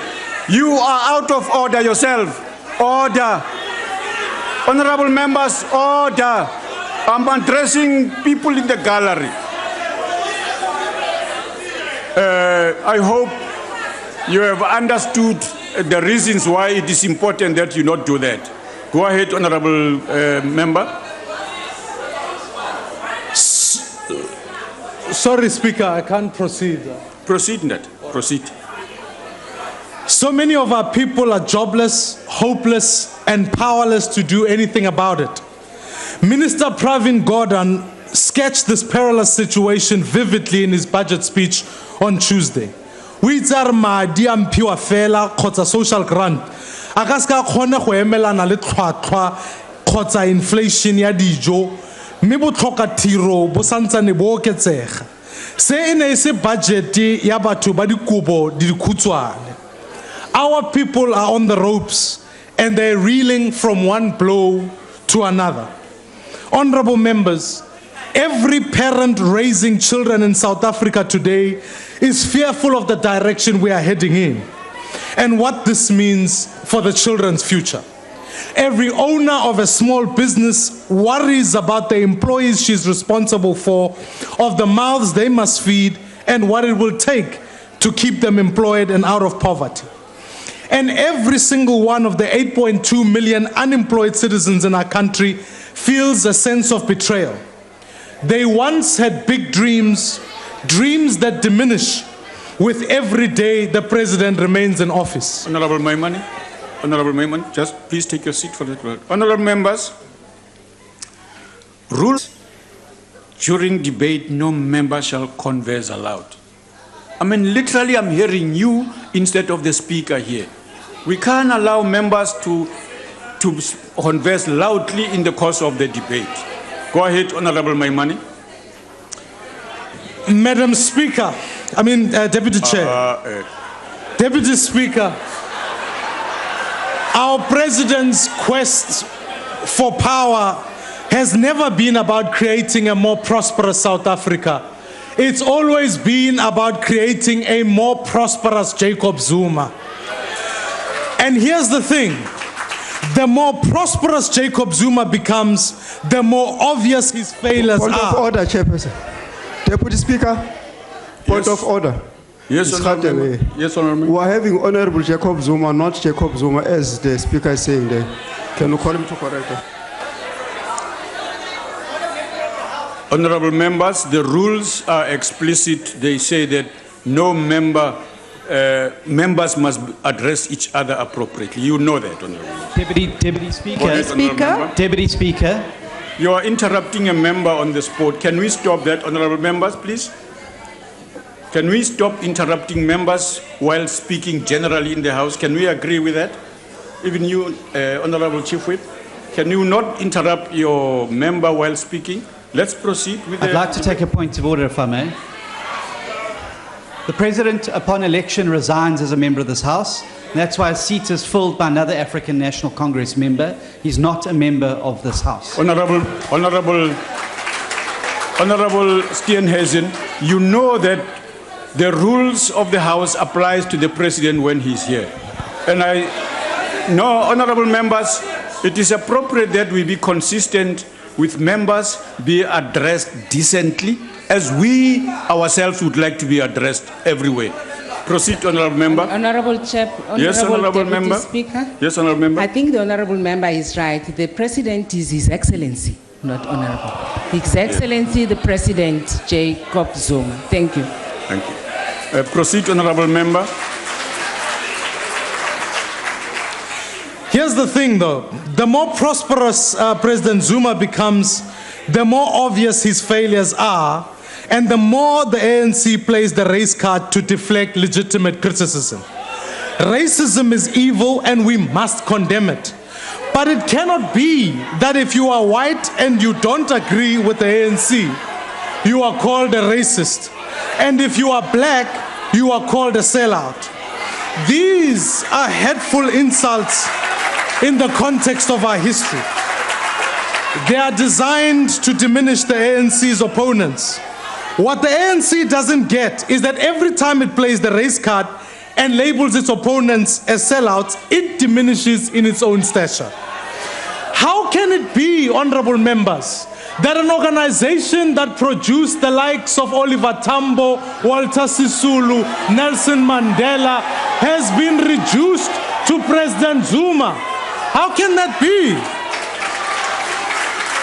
In fact, the ANC likes to call us sellouts because they don't see that slowly but surely the people of South Africa are beginning to realize who the real sellouts are.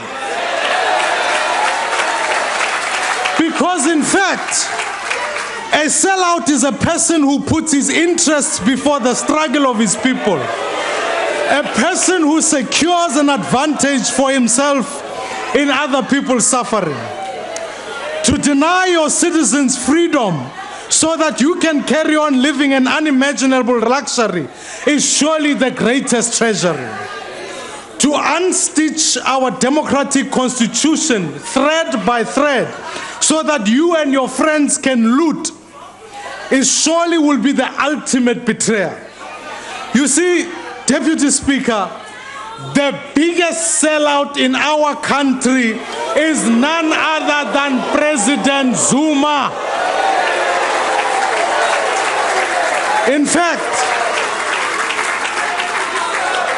Jacob Zuma sold out as deputy president when he took 500,000 bribe from Shabir Sheikh. He sold out. Point of order, Chair. Honorable member, please take your seat. Yes, honorable member. The rules of the House provides that we must use proper language when addressing the issues. You cannot call the President Zuma the sellout here. That's offensive. That's an offensive language. Go ahead, honorable member. Proceed, honorable member.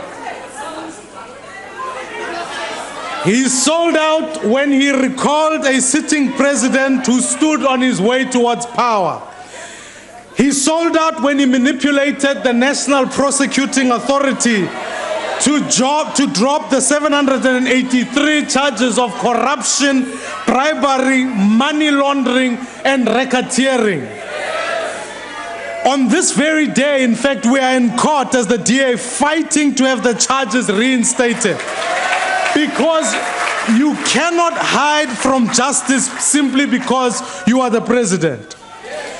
Jacob Zuma sold out when he disbanded the Scorpions because of their independence and their threat towards him. Honorable Maimane. Chairperson. Honorable Maimane. Sorry, President. Honorable Maman, continue the way you started earlier on. Honorable Maimane. Deputy Speaker, he sold out when he knowingly used public money to build his private house at Nkandla. Worst of all, he sold out every single one of you when he went to court and argued the fact that the report you worked so hard to defend was invalid. Honorable Chairperson. Order. Honorable Chairperson. Member, Honorable Minister, Honorable Maimane, take your seat. Honorable Chairperson, could you please remind us what the subject before us is today? I really do want us to concentrate on what it is that has been brought by the Honorable Maimane before us. Okay, take the seat, Honorable Minister. Honorable Maimane, I would like to remind you that the language you are using to describe is, we want to caution you. It's unacceptable language. You know you may not comment in an offensive language to members. Proceed. He sold all of us out to his friends, the Guptas, who built a lucrative mining and media empire. Honorable Speaker, order. On a point of order. Yes, honorable member. Is it parliamentary to repeat last year's speech on the same topic? It's not. Honorable Speaker. Yes, honorable members. Yes, honorable Carter. Honorable Deputy Speaker, I don't know, but there seems to be a problem.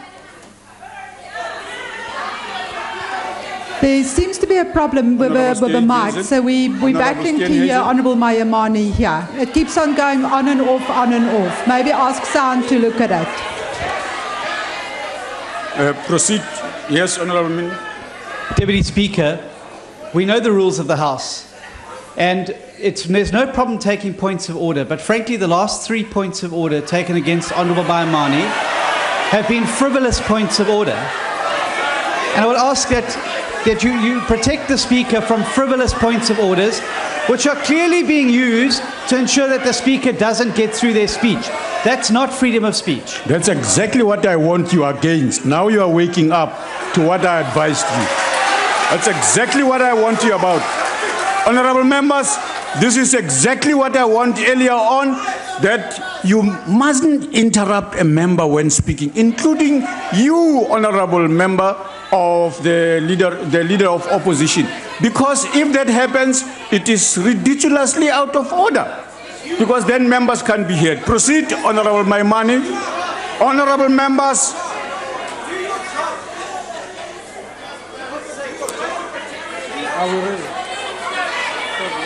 If they allow you. No, yes, wait. Honorable member, proceed, please. I have said no member must interrupt a member while speaking. And it is, can you do that? Proceed, honorable member. And in selling us out to the Guptas, he allowed his family members, his son Duduzani and his nephew Kulibuse, to hitch a ride on the train towards instant wealth. Everything that this man does is to protect himself, his friends, and his family at the expense of the Constitution, his oath of office, and the people of South Africa. That's why under President Zuma, more and more black South Africans are unemployed. It's why under Jacob Zuma, black children are suffering in an education system that renders them 6 times less likely to attend university than white children, consigning them to a lifetime of poverty. It is why under Jacob Zuma, many of our townships have murder rates that would place them amongst the highest countries in the world. It's why under Jacob Zuma, cities such as Ekurhuleni, East London, Johannesburg are the most unequal in the world. President Zuma is honorable. He's not Jacob Zuma. He's not honorable. Address that, please? He's not an honorable man. But let me help you. In a recent report, 10 out of the 10 worst municipalities are run by the ANC. And 9 out of the 10 best municipalities are run by the DA.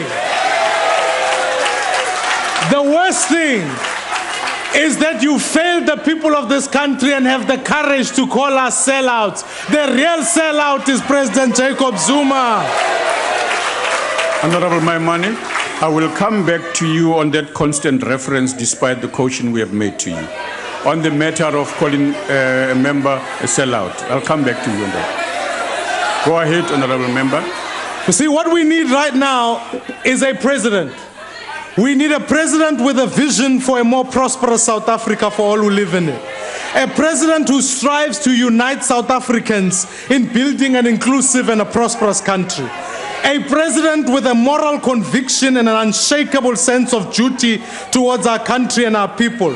A president who leads by example, a president we can count on when times are tough. But in truth, it's very obvious to all of us that President Zuma is not that president. Yes, honorable member.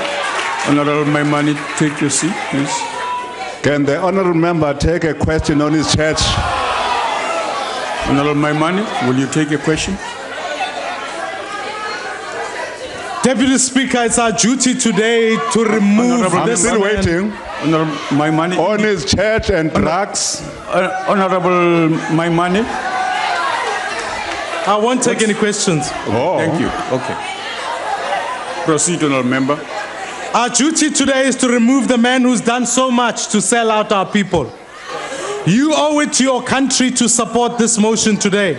You owe it to the millions of South Africans who are tired of waiting and hoping for a better life. Honorable Maimani, please take your seat.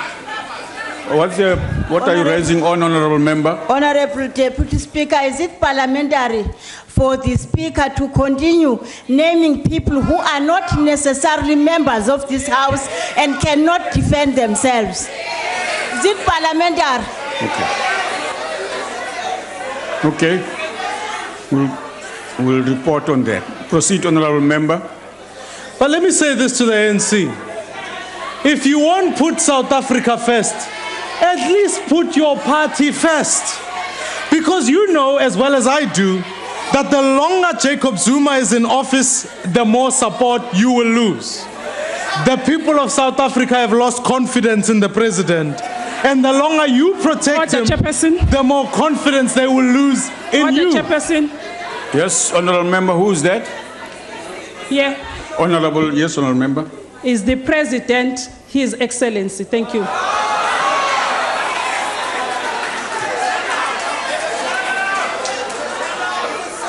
Let's proceed, Honorable Member. I have pointed this out to you before. You see, Deputy Speaker, this is your chance to prove to the nation that the ANC is better than Jacob Zuma. This is your chance to prove to South Africa that the once proud liberation movement has the capacity to renew itself. Yes. If the speaker on the podium does not want to be disrupted, he must address the president appropriately. And as long as he continues on this vein, we will not stop disrupting him. Honorable Member.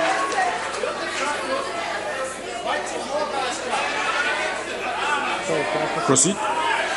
In fact, this is your chance to prove that this one proud liberation movement has the capacity to renew itself. Why don't you take this chance to disprove President Thabo Mbeki when he said, what we do will define whether our organization, the ANC, continues to maintain its noble character as a servant of all the people of South Africa, or degenerates into an ignoble, blood-sucking, and corrupt parasite, an enemy of the immensely heroic people. So ask yourself, do you want to be remembered as servants of the people or sellouts of the people? The choice is yours. Honorable Maimane, your time has expired. Deputy Speaker.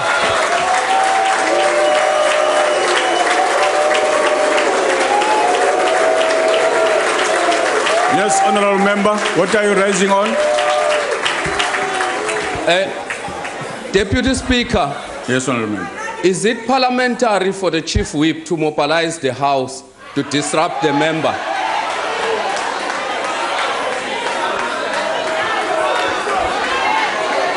Deputy Speaker. Take your seat, Honorable Member. Rule on that, yes. Yes, Honorable Member, what are you raising on? No, Deputy Speaker. I didn't want to continuously interrupt the Honorable Shadow. Honorable Member, what's your Inde. point? Yes. The point, Honorable Speaker, is that you continuously warning Honorable Maimane to call the president appropriately. I want to put it to you, Honorable Speaker, that I think this matter must be taken to the highest level because of his disrespect of not just the president, but also disrespecting you when you putting a direction to say he must call the president by the appropriate name in the House. Thank you. Honorable members,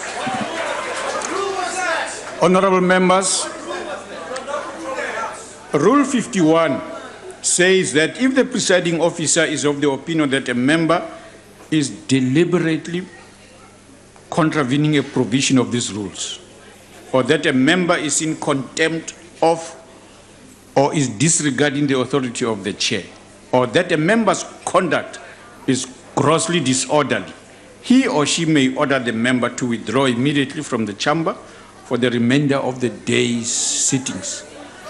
Honorable members, we frequently appeal to you to respect the chair so that the House is conducted in an orderly manner, so that we do not have to lead to taking actions that we wouldn't prefer to take.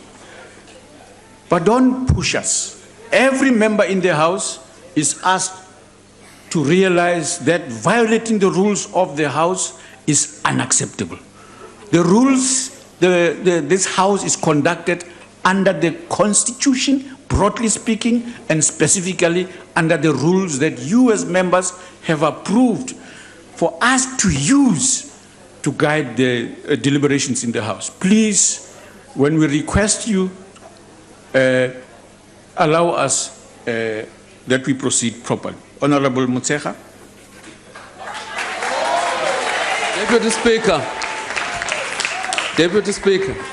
Yes, honorable member. I think I need a ruling. Yes, the rules say, honorable member, a ruling may be given immediately or subsequently.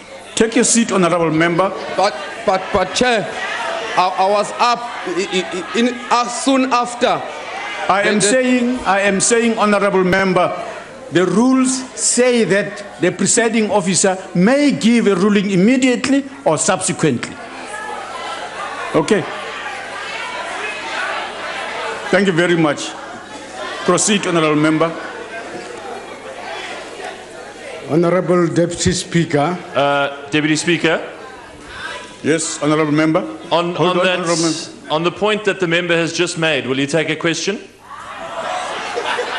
No. Please take your seat, honorable member. No, the question's to him, not to you. No, honorable member. The member has hardly opened his mouth. Please take your seat. Who are you talking about? No. I can't believe this. Proceed, honorable member. Honorable Deputy Speaker, Honorable Deputy President, yes. Honorable and distinguished members of Parliament. Honorable Mutseha, please take your seat. Honorable Steenhuisen. Deputy Speaker, I'd like a ruling from you whether it's parliamentary for somebody who was left at the altar at the Constitutional Court by the President's Council 2 weeks ago should be defending him in the House today. Honorable Steenhuisen, I would like to remind you of what you said earlier on. Do as you would like to have yourself done to. Proceed, honorable member. Under our Constitution and the law, the President is elected by the people on the basis of a manifesto put before them. More than 11 million South Africans elected President Jacob Zuma and the ANC and mandated the President and the ANC to collectively govern the country, including the Western Cape. Honorable Msera, take your seat. Yes, honorable member. Can I ask a member a question? Indicate, honorable No. Msera. The answer, yeah. Cabinet ministers are appointed by the President under the Constitution and the law. Once appointed, they administer the affairs of the state under the Constitution and the law. Cabinet ministers are guided by the Cabinet as a collective and decide on the course of action under the Constitution and the law. To suggest, as the DA does, that Cabinet ministers are conflicted and should not participate in this debate is absurd in the extreme. The section 96(2) quoted by the DA does not relate to the position of the ministers in this House. So please take your seat. Yes, honorable member. Will the honourable member take a question as to why he was fired as a chief whip? No. It is absolutely clear. It is absolutely clear that the DA does not understand the Constitution of the Republic.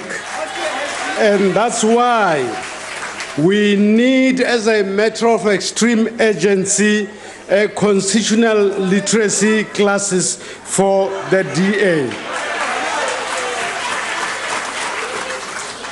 The ANC has always had a strategic objective. Point of order. What's your point of order, honorable member? Deputy Speaker, I rise in terms of 96(2) of the Constitution. Isn't it a double conflict of interest that this minister and his wife will both lose their positions if this motion succeeds today? Honorable member, I ruled on that matter, and I would like to remind you again, honorable members, member speaking may not be interrupted, except to call attention to a point of order or a question of privilege. Frivolous point of order are not acceptable. That's the point I'm making. Honorable members, Honorable Pastor Maimane, your members are coming with pipe dreams that there will be a motion that will be carried. Not in my lifetime, not in this parliament will that happen. I was taught that empty drums make empty noises. And Honorable Maimane, your empty noises are leading to the confusion that is coming from your side. Let me remind you that the triple challenge of poverty, unemployment, and inequalities is not something that you have invented. Reverend Mahabane in 1921 said that the dispossession of Africans of their land and its natural resources will lead to poverty, unemployment, and inequality. So we knew that a long time ago. And that's why, as the African National Congress, we are addressing that question.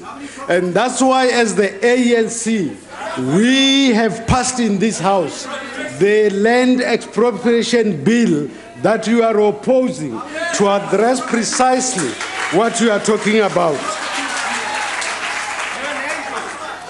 The Pastor Maimane, Honorable Pastor Maimane, the New Testament says, only the truth will save you. Please tell the truth, because the noise that you made here has to do with your anger and frustration at the achievement of the African National Congress.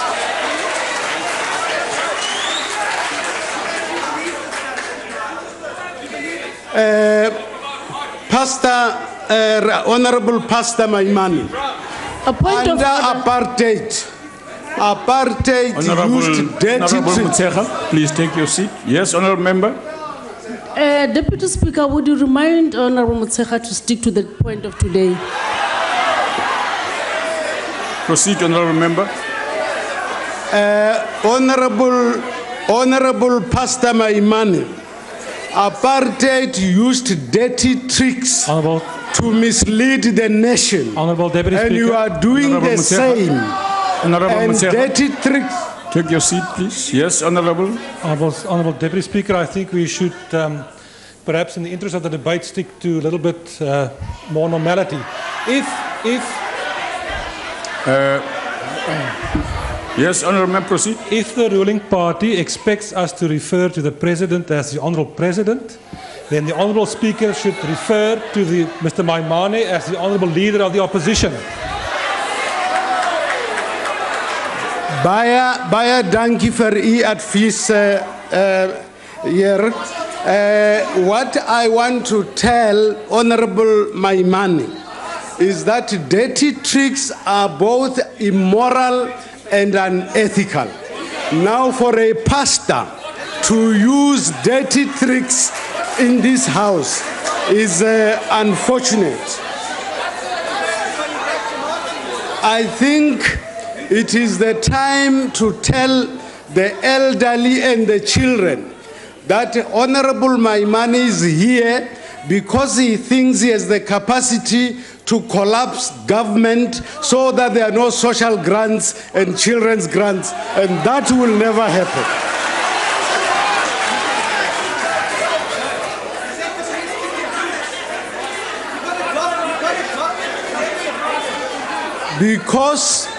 Because Honorable Maimane does not understand point of order court processes.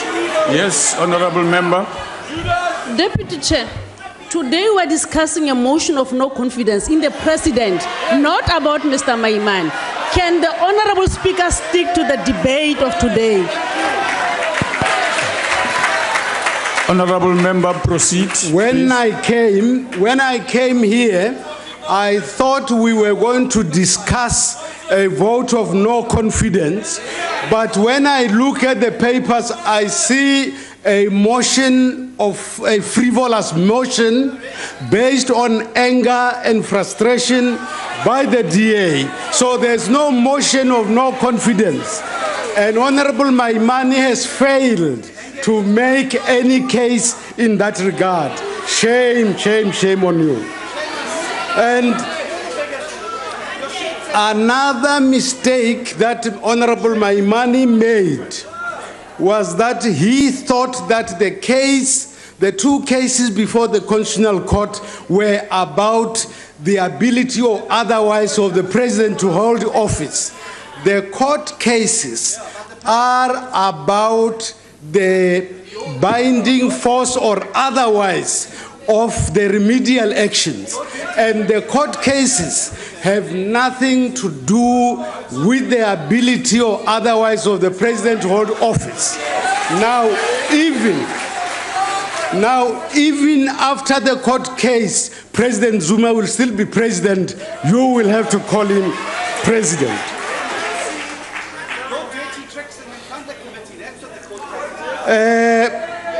The court reserved judgment, and even the day the judgment is given, it will have no relevance to a frivolous motion of no confidence.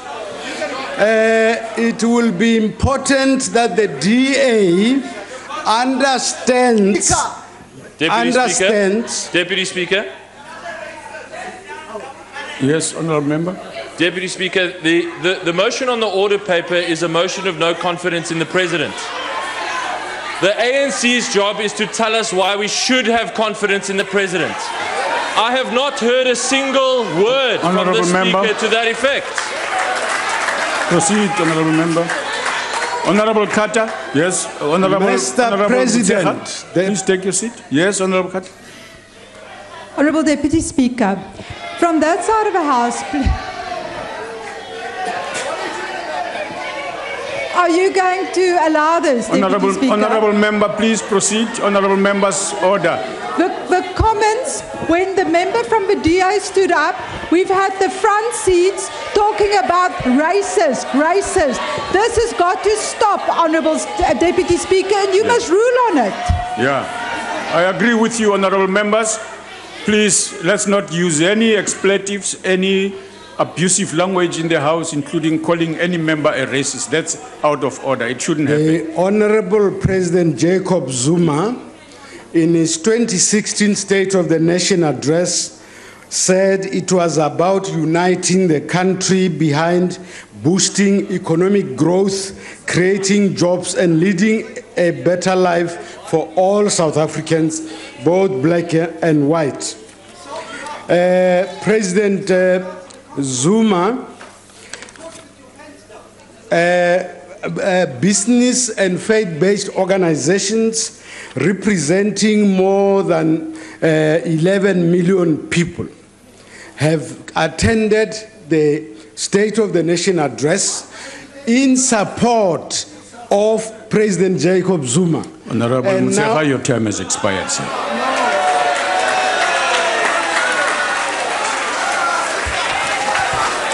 Honourable Buthelezi.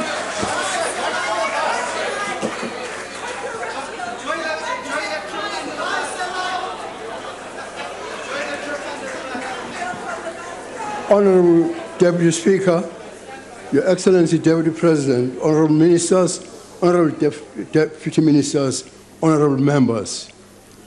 A professor at Fort Hare by the name of Clifford Dent was our principal when Dr. K retired. He was a scientist here in MSc. And he said then, in defining a politician, he said a politician is made of 50% brass and 50% vacuum, an ideal combination for noise. I didn't understand what he meant, but I've seen what he meant today. Deputy Speaker, it is hard to avoid a sense of futility about what we're doing here today. Didn't Einstein advise us that madness is doing the same thing again and again? and expecting a different result. Again and again, the ruling party has used its majority to shut down voices of opposition, to protect the president and get his way. We saw it with the secrecy bill, we saw it with the issue on Kandla, we saw it with every motion of no confidence brought to this House. Long before that, I saw it in the cabinet where an excellent immigration bill was quickly changed by the ruling party. We should not be surprised because His Excellency President Zuma himself has told us that the majority has more rights than the minority.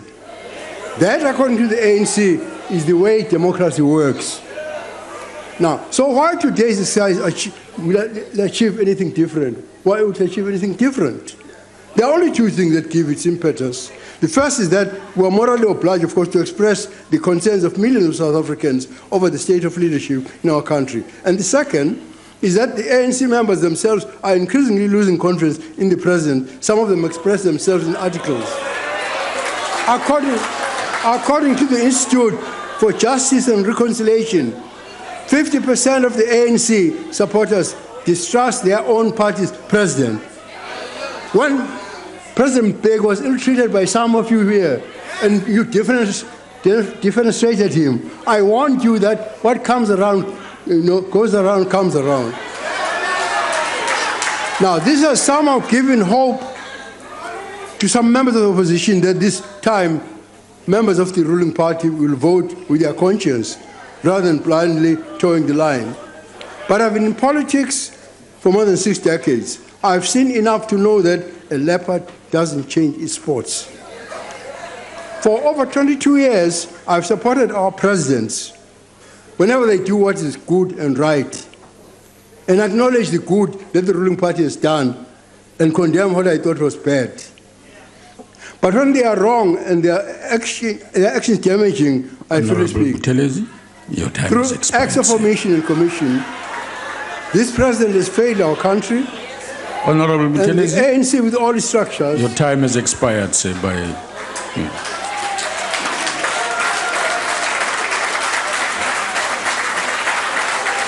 Honorable Mabika.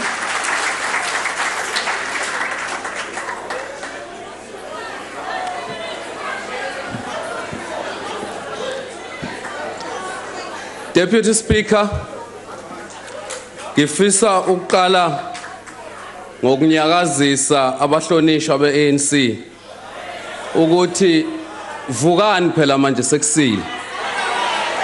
Kanti kulele kunye yini? Isibhedile le ndoda kwanele, idedeleni ihambe.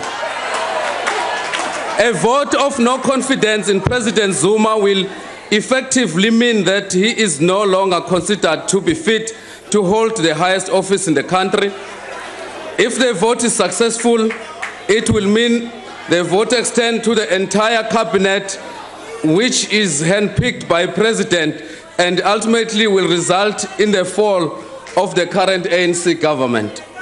According to Section 89 of our Constitution, the President may be removed from office by vote of no confidence if he or she seriously violates the Constitution or is guilty of serious misconduct or is incapable to perform functions of office.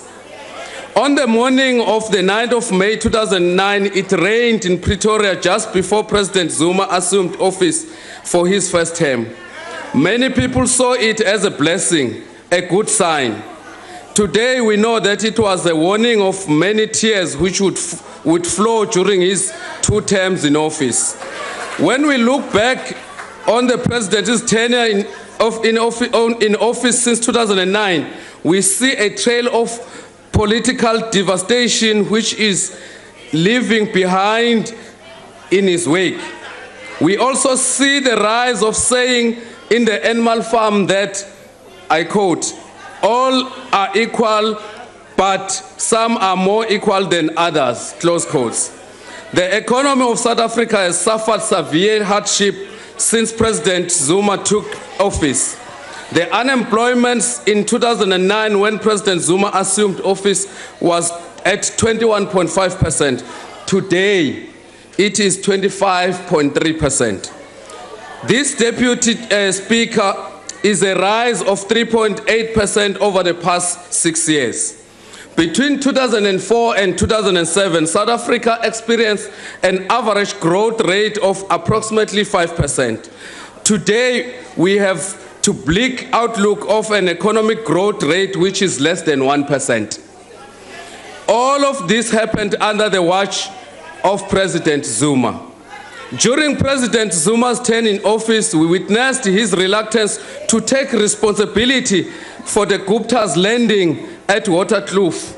We saw his reluctance to take responsibility for his overexpending at Nkandla until he was faced with the prospect of Constitutional Court pronouncement on his liability. Mteteleni ahambe.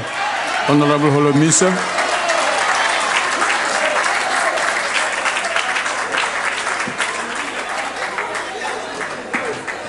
Honorable Deputy Speaker, Honorable Deputy President and honorable members. The South African electoral system does not enable the electorate to directly elect a president of the country. Contrary, South Africans vote for a political party which in turn appoints a president. It is therefore the duty of the ruling party to ensure that its candidate serves the nation with distinction and in accordance with the oath of office as prescribed in the Constitution. If, as is the case now, their candidate is messing up with the country, the ruling party has a duty to the nation to act decisively in the interest of the country and its people. The current war between South African Receiver of Revenues and Finance Minister, in which once again the President is at the center, is taking the country to the dustbin of history. Parliament should be seized with this matter, and it should seek clarity from the Constitutional Court as to whether the Hawks and SARS are acting procedurally and consistent with the legal powers. Once such is determined, then all the necessary processes must be allowed to unfold without any political interference. For SACP non ANC ateke iHawks senza umsebenzi wazo no commissioner kwa SARS beze ne theories ezingacacanga asizoyivumela lonto leyo. Naba nontoroki mabane bengcola apha engathi bazawubhatalwa ayisizoyivumela lonto leyo. Into esiyifunayo into ba eli lizwe lilawulwe kakuhle. Umnumzana uZuma umoshile. Therefore irresponsibility yenu ba nimthathe nimgoduse ngoba ibinini ebebeze naye. Xa niza ne-questionable characters singena phi thina kulonto. Honorable member, please take your seat. With respect, General. Point of order, cordial respect. Honorable Chief Whip, please address me. Address the chair. Can you instruct the General to sit down? Okay. Honorable member, please take your seat. Let's do that. The Honorable Olomisa is insulting the members of parliament, is calling them Onontoruki. And therefore, he has to withdraw. Honorable Holomisa, did you say that?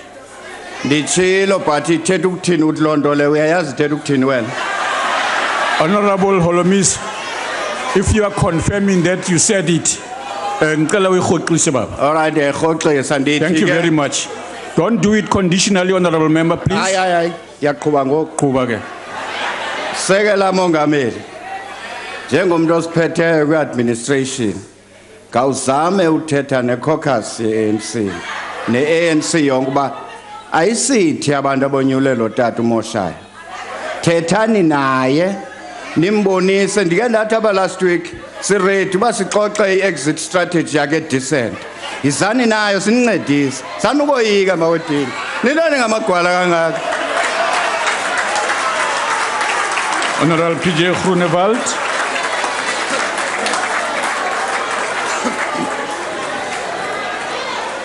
Agbare young speaker.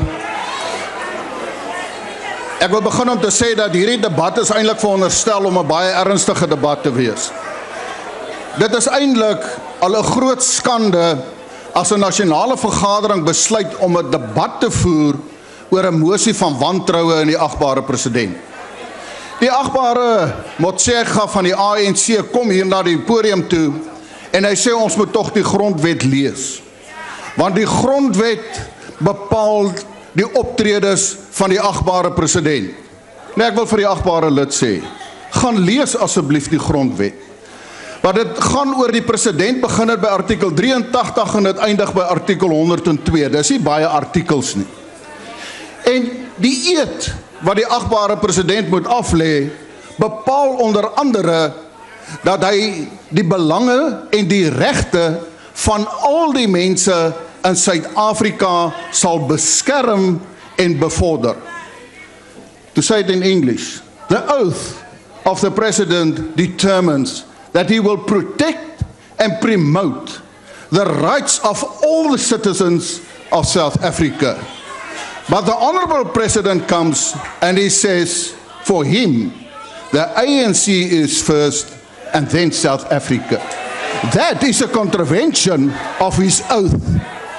En dan wil ek ook vir die agbare minister sê, die agbare president gaan en hy hou 'n toespraak. En in sy toespraak met die verjaarsdagvieringe van die ANC, sê hy onder andere dat grond is die oorsaak van armoede in Suid-Afrika, van werkloosheid en van ongelykheid. En dan sê hy, die grond is gesteel. Nou wil ek vandag vir u sê, artikel 83 van die grondwet plaas 'n grondwetlike plig op die president. Artikel 83C sê dat die president moet nasiebou bevorder en die harmonie bevorder tot voordeel van Suid-Afrika. Maar die agbare president kom en hy skep rasseverdeling.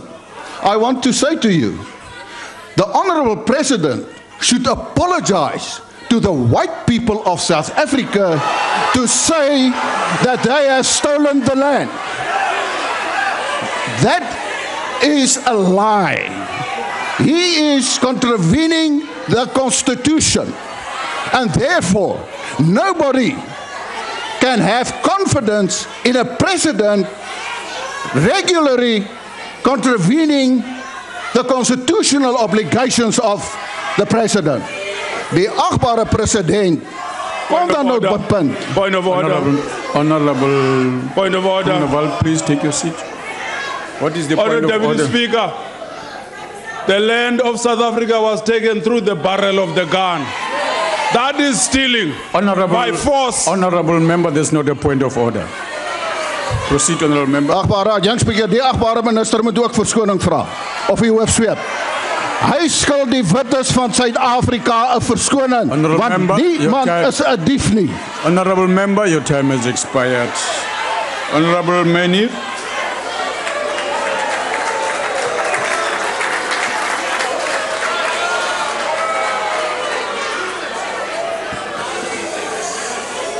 Speaker, let me cut to the chase.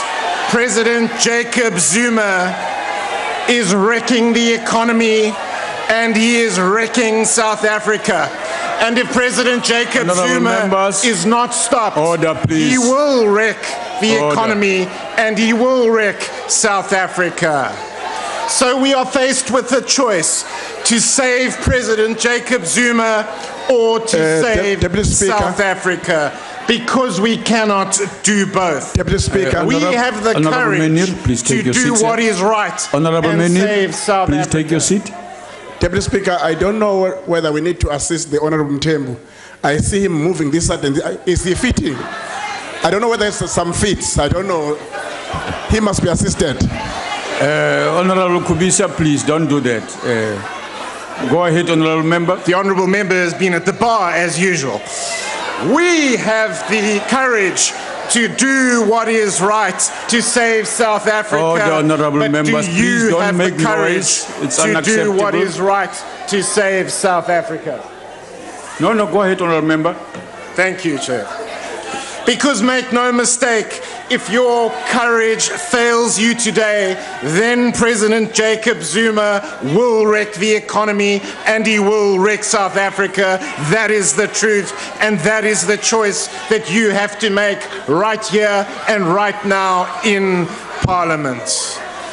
We all remember, of course, President Jacob Zuma calling for unity during the State of the Nation address on the 11th of February 2016, and calling for us to work together to avoid a ratings downgrade in South Africa. Well, that did not last long, because the fact is, President Jacob Zuma is now in full damage control mode, desperately trying to keep the political lid on an all-out internal civil war which has broken out over SARS. The fact is, President Jacob Zuma is at war with the Minister of Finance, Pravin Gordhan, and the Minister of Finance is at war with President Jacob Zuma. The fact is, the Minister of Finance is at war with the Commissioner of SARS, and the Commissioner of SARS is at war with the Minister of Finance. The fact is, the Minister of Finance is being investigated by the Hawks, who are investigating alleged corruption, fraud, and the contravention of the Regulations of Interception of Communications Act. And the fact is, the investigation is at an advanced stage, and the Minister is now required to respond to 27 questions by the close of business tomorrow. And the fact is, the Minister has launched an all-out attack on the Hawks, suggesting the investigation is politically motivated and aimed at trying to intimidate him and distract him and to destabilize the economy of South Africa. This, by any measure, is an extraordinary statement from a minister. And of course, lurking in the shadows is the Minister of State Security, who is mysteriously being briefed on the progress of the investigations being conducted by the Hawks into the Minister of Finance. So much for unity, so much for working together. But of course, that is not all, because the ruling party have got stuck into the fight. The fact is, the ANC Secretary General, Gwede Mantashe, has chosen sides in the internal civil war, and he has chosen sides against President Jacob Zuma. And the fact is, the ANC's Deputy Secretary General, Jessie Duarte, has chosen sides in the internal civil war, and she has chosen sides against President Jacob Zuma.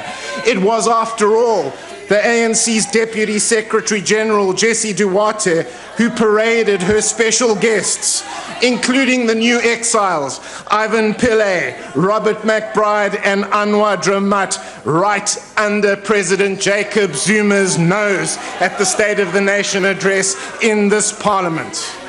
But whatever the case, President Jacob Zuma and the Minister of Finance, together with their proxy forces inside the state and inside the ruling party, are engaged in an all-out civil war and are locked in a fight to the death over SARS. And the internal civil war is caused by one man, President Jacob Zuma, who is wrecking the economy and wrecking South Africa. And he's wrecking the economy and wrecking South Africa for one reason and one reason only, and that is the political survival of Zuma Inc. The fact is that the President Jacob Zuma has become a one-man wrecking ball. Honourable Minister, please take your seat. Yes, Honourable Member. On a point of order, once again, the President is Honourable Zuma. Please, please, Deputy Speaker. His Excellency President Zuma. Please. Speaker, a rare and sober point from my honourable friend.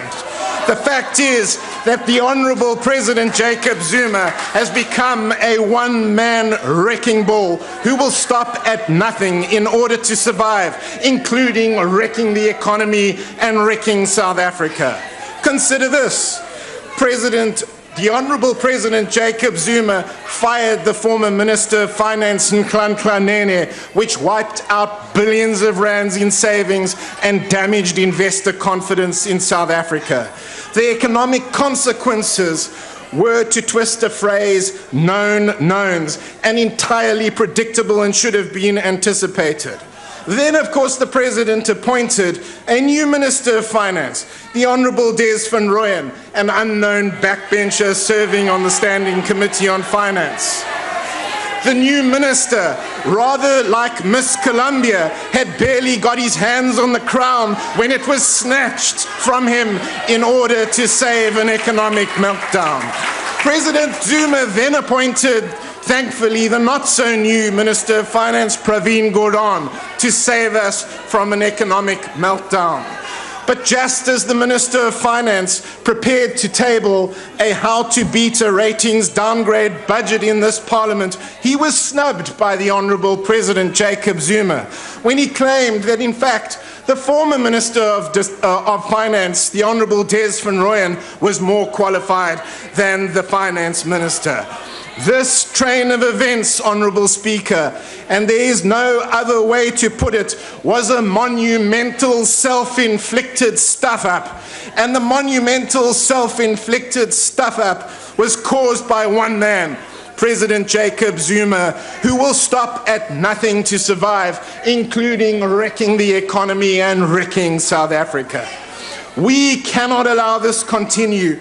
We cannot allow the economy to be wrecked, and we cannot allow South Africa to be wrecked. And so we are faced by a choice to save President Jacob Zuma or to save South Africa.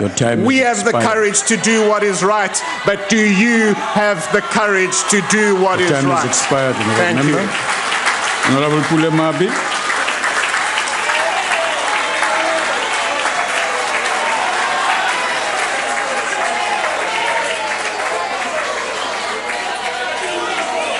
Deputy Speaker, maybe it's important before we start to assist our friends not to rely a lot on News 24 and various other media reports to analyze the ANC.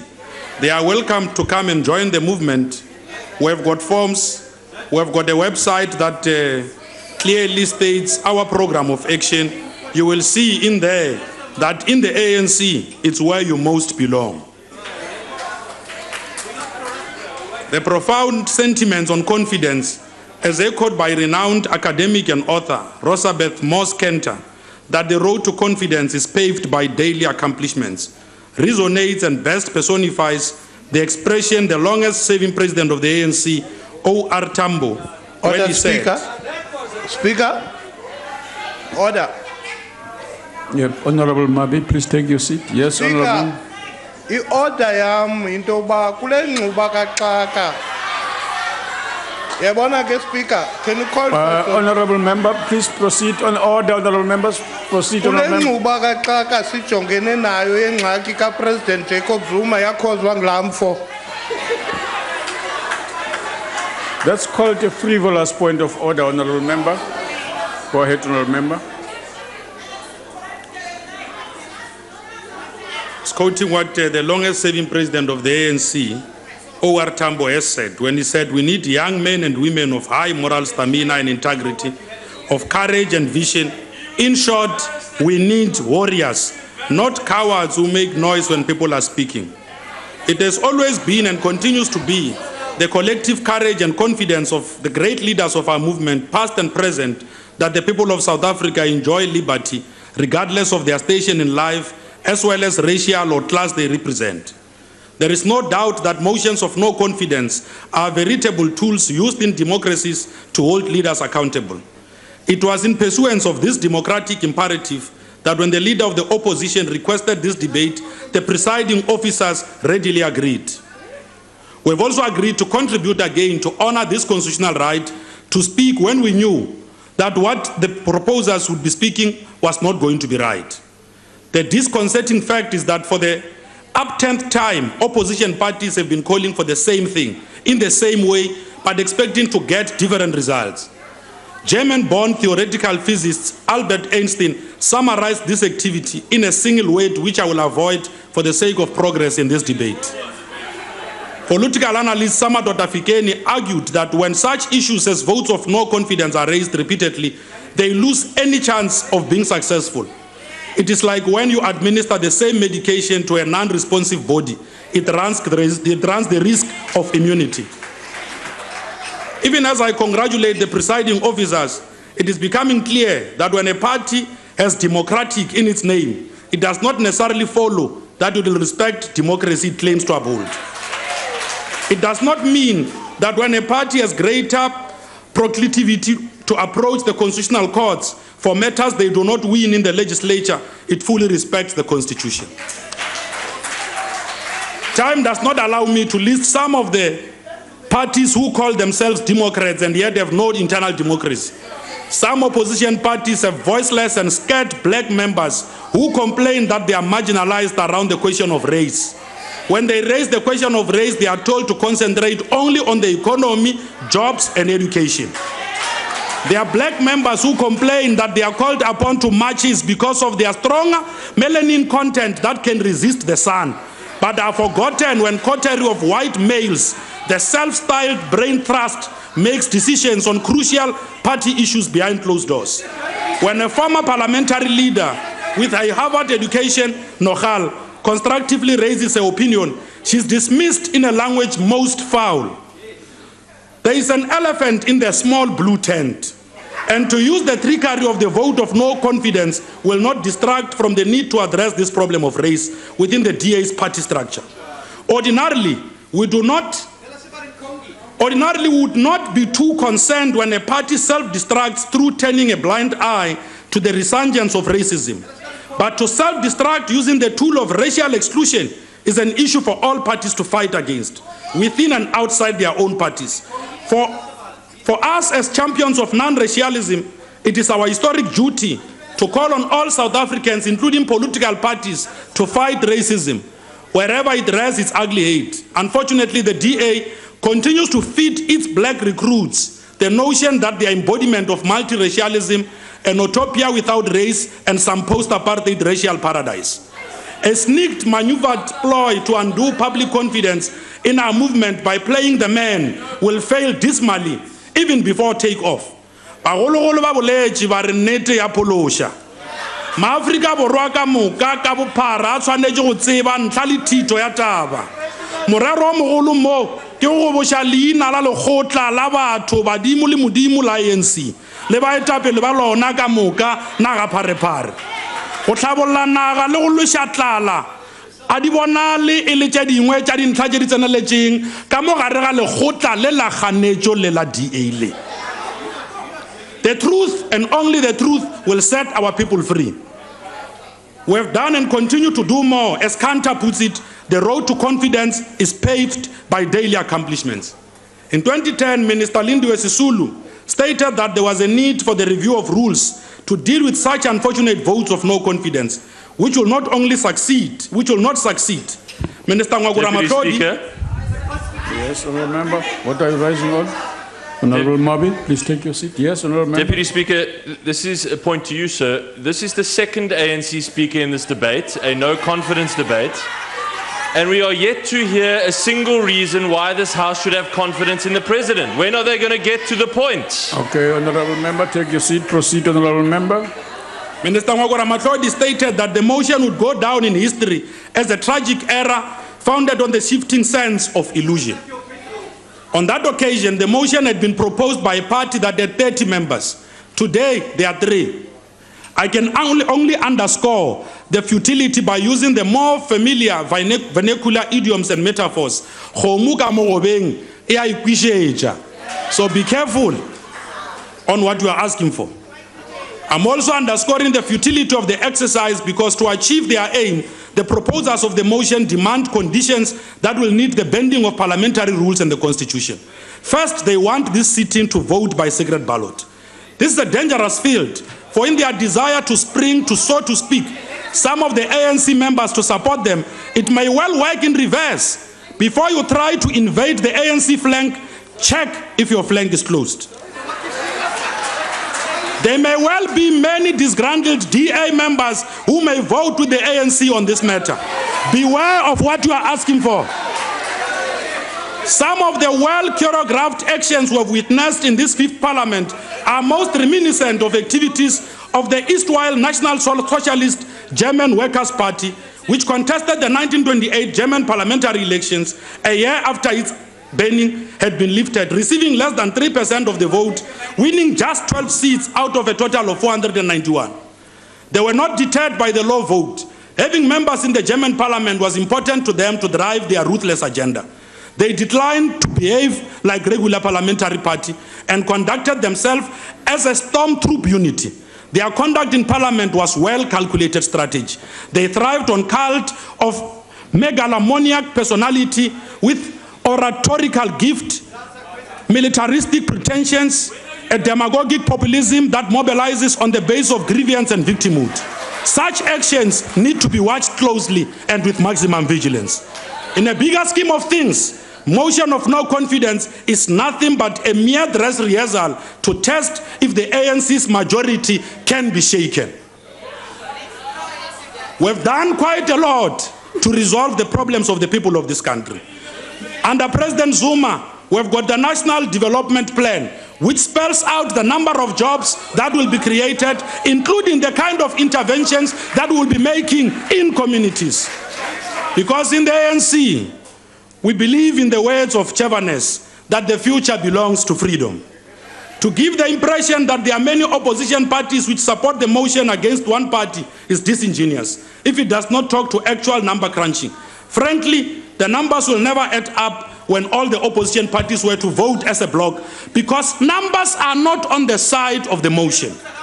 The chief whip of the Democratic Alliance claims to have released contact details of ANC members of parliament so that in a petition type of persuasion, members of the public should make a direct appeal to the ANC members to put their president under the bars. If this is not crass desperation, I do not know what it is. There is a propaganda war against the principle of majoritarianism on which this house is based. Knowing that there is an imminent failure of the motion, they tell the public that the ANC will use its majority to block the motion. Your time is expired. But what is exactly supposed to be the role of majority? Is to vote in the interest of the people of South Africa. Honorable Madisha.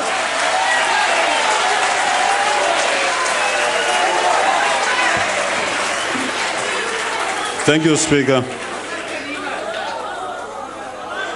As I look around, I see some amongst us in the ANC who spent their lives in jails, in prisons, in bushes, who faced hangpal and so on and so forth.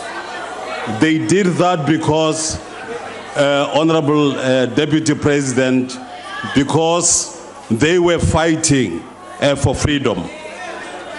But then what we see today are terrible things. That is why when this motion is raised that the present president of South Africa must go, it is correct. There are very many reasons. I will give an example. The Honorable Nene was an outstanding Minister of Finance. For being that, he was fired. He resisted Dudu Miene's attempts to waste billions to change the Airbus deal. For that, he was fired. He said no to the Russian nuclear plant project. For that, he was fired. He protected the nation's treasury. For that, he was fired. Nene was opposed to government's consumption side expenditure.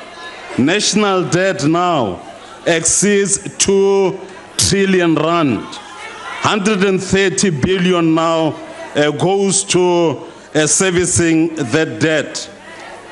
service delivery is suffering.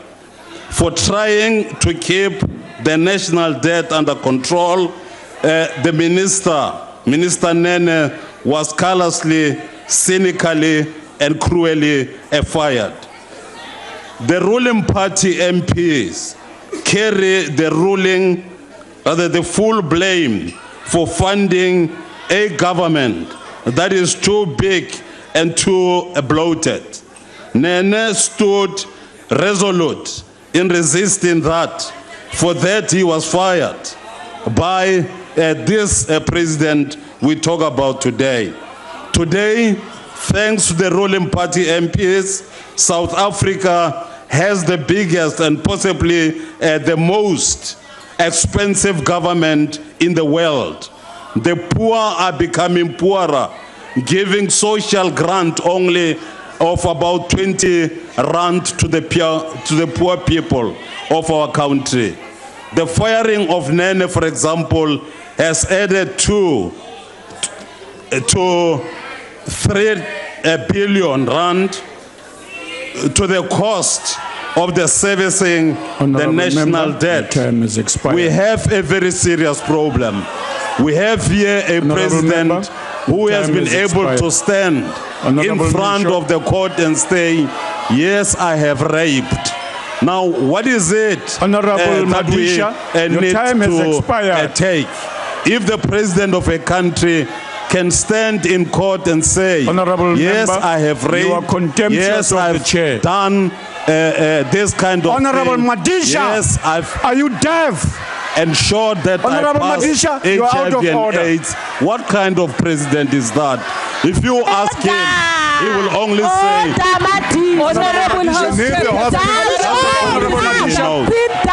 Honorable Madisha, Honorable Madisha, order. Please use that door and leave the house. Leave the house, sir, for defying the chair and the rulings of, for talking for more than 45 seconds beyond your allocated time, and you deliberately did not leave. Use the house and leave, sir. Leave, sir. Deputy Speaker, I'm not challenging your ruling, but I would ask that you check the Hansard, because it would have been virtually impossible for any speaker at the podium to hear you with the caterwailing that was going on for the benches there. Honorable Madisha, please leave the house. Leave the house, sir. Deputy Speaker. I have given reasons. I'm not going to repeat on them. A point of order. Honorable Michel, take your podium, sir. Order, honorable members. Proceed, honorable member. Deputy Speaker. Yes, honorable member. Deputy Speaker, I'm asking you before Mr. Honorable Madisha. No, you can't make that decision. You can't make that decision. The noise in the house. You have not kept the chair of the house, and you have not maintained order in the house. How is he supposed to hear you? Honorable member, please take your seat. You need to make a ruling on this. I have made a ruling. But take you your can't seat. send the person out if they can't Honorable hear member. It seems like you are scared of the votes in the House. I read you a rule earlier on, Rule 51, that says when you contemptuously refuse the authority of the chair, you may be asked to withdraw from the House. So I have done so. Go ahead, Honorable Deputy Speaker, did he hear you? Because you didn't maintain the rules in the House to get the Speaker to be heard. Honorable Member, take your seat. Proceed, Honorable Member. Deputy Speaker, since the illegal landing of a Gupta chartered plane carrying hundreds of guests from India at the Waterkloof Air Force Base in April 2013, President Zuma's ethical conduct has come under much more scrutiny.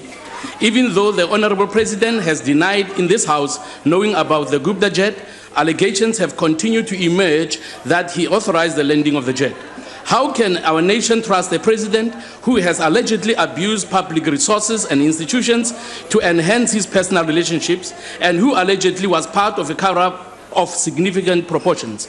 Deputy Speaker, President Zuma's recklessness with the economy, including the disastrous decision to fire Finance Minister Ntantlanene, has devastated South Africa's economy and employment market. reports that when Cabinet adjourned on the 9th of December 2015, ministers did not know that their colleague, Mr. Ntlanhlanene, was going to be axed later that evening, was a step in the back of a team the president is expected to confide in. How can they trust a leader who confides in and is influenced by outside forces more than his own team in cabinet?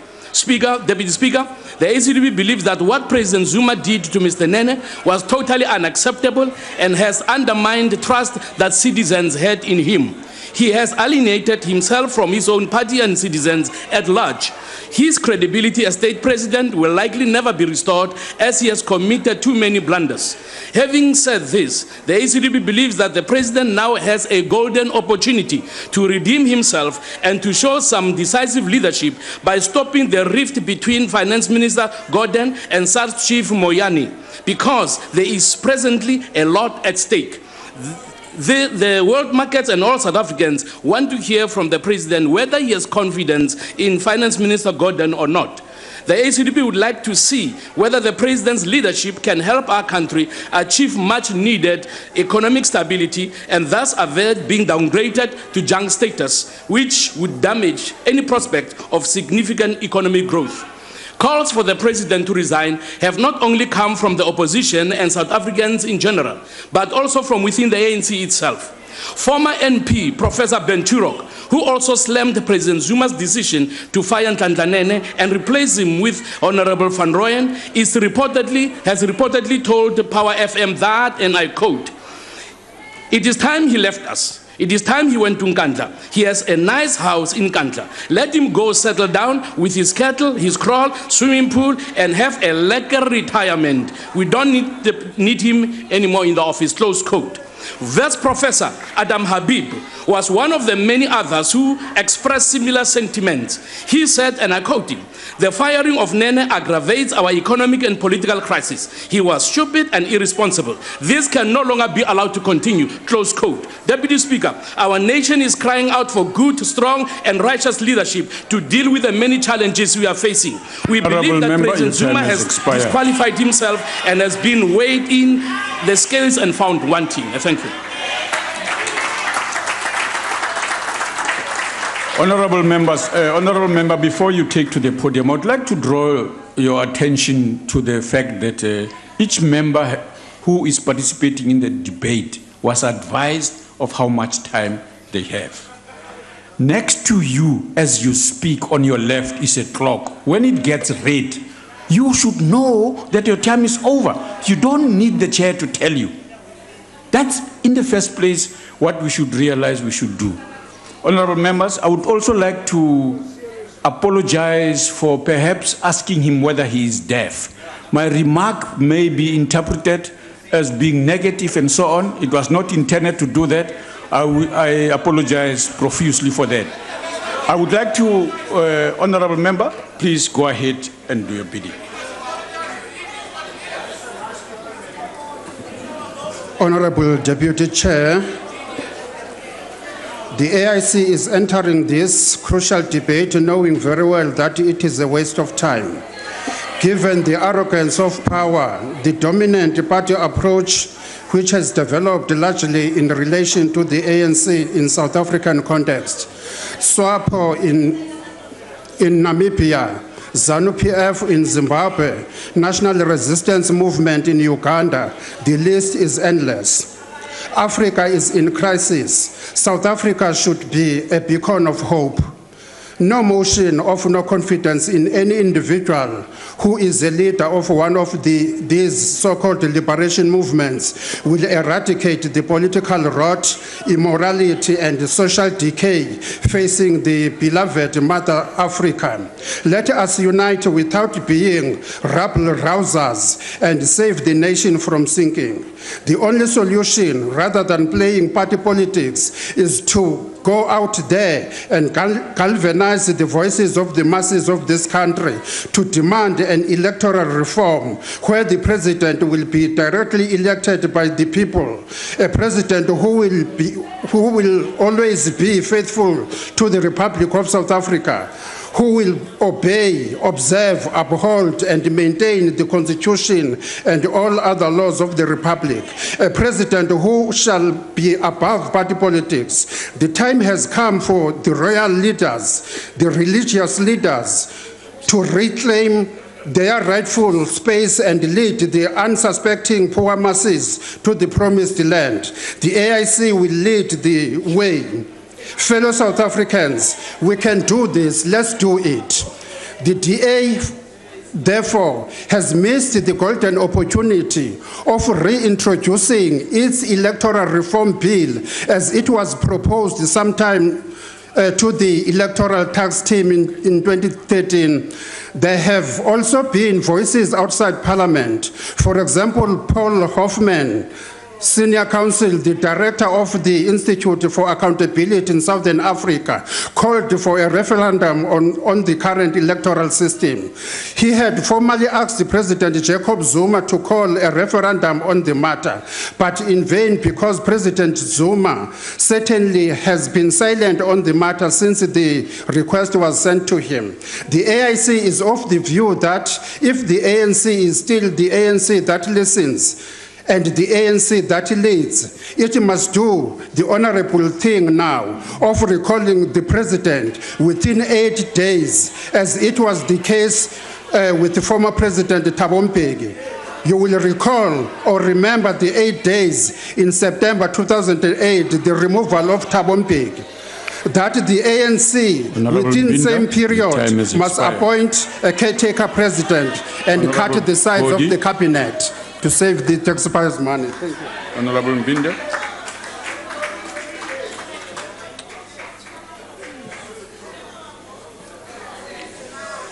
Yeah, without a waste of time, let me get to the matter at hand and give the House a view of the PAC. In 2005, the country was told that its deputy president was sacked from his position due to being implicated in corruption during the Durban High Court trial of his former financial advisor, Shabi Sheikh. It was also declared that the relationship between him and Shabi Sheikh is corrupt and their corruption involved taxpayers' money. An arms deal report revealed that Shabi Sheikh, who was the chief director of procurement in Sandaf, and his brother, Shabi Sheikh, of Thomson CFF, the French arms deal manufacturer, Shabi Sheikh was also the director of the defense system, a Thomson CSF subsidiary, which is involved in the same deal. Honorable Chair, on the 4th of December in 2009, it was confirmed that a private bodyguard of the president's wife was found dead in his cousin rented home in Soweto. This came following reports that the private bodyguard had an affair with one of many wives of the president. The president of the private bodyguard were on record claiming, the family of the private bodyguard were on record claiming there was a lot that was right about factors surrounding the alleged suicide of the loved ones. Honorable Chair, once again, on the morning of the 6th of December, the rape charges against President Zuma was formally filed. It was later discovered that despite having other wives, the President Zuma agreed that he had unprotected sex with the woman who filed the case and brought lame excuse of taking a shower to prevent the HIV/AIDS. It was again reported that President Zuma is fathering a child with one of his friends. Not to mention the Inkandla saga. In December 2015, President Zuma took a decision that had dire effects on the stability of our economy, and yet he continues to make careless statements about it. Then the ANC member, President Zuma and the Gupta's brothers, they also continue to bother ANC members. This family is benefiting billions and billions in the government tenders. As the president of the country must reflect honor and dignity, which is something we cannot say without the president. And with this, EPAC is in full support of this motion. Thank you. Honorable Gordon.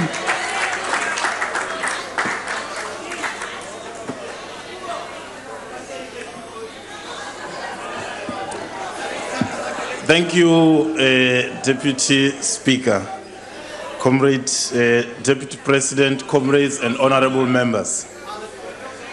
Deputy Speaker, the APC has no confidence in the DA.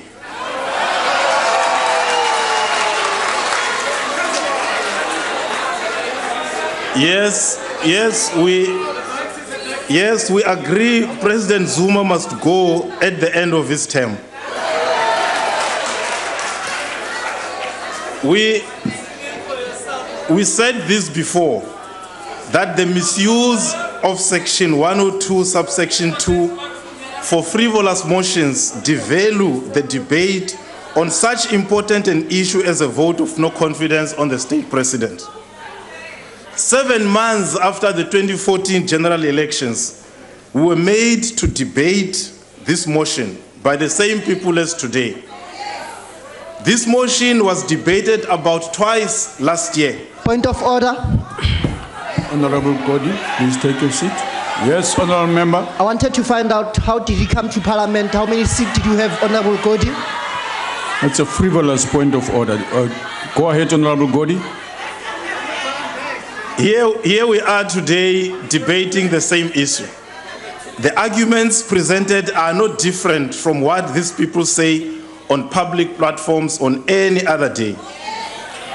Well, the majority party can defend its leadership, but what I do want to say is that the APC cannot allow itself to be an instrument in the political program of other parties, especially non-revolutionary parties. We therefore cannot support those who are fundamentally the fetters to African progress. We stand ready to commit our all in tackling issues that affect the majority of our people, like unemployment, poverty, inequality, racism, landlessness, labor brokers, etc. But certainly not through free market fundamentalism that the DA supports. We have consistently argued that the poverty and unemployment of our people require an economic policy that is fundamentally at variance with the Washington consensus. So, whether you remove President Zuma or not, it is the system that is at issue here. Thank you. Honorable the Minister of Small Business Development, Lindiwe Zuma.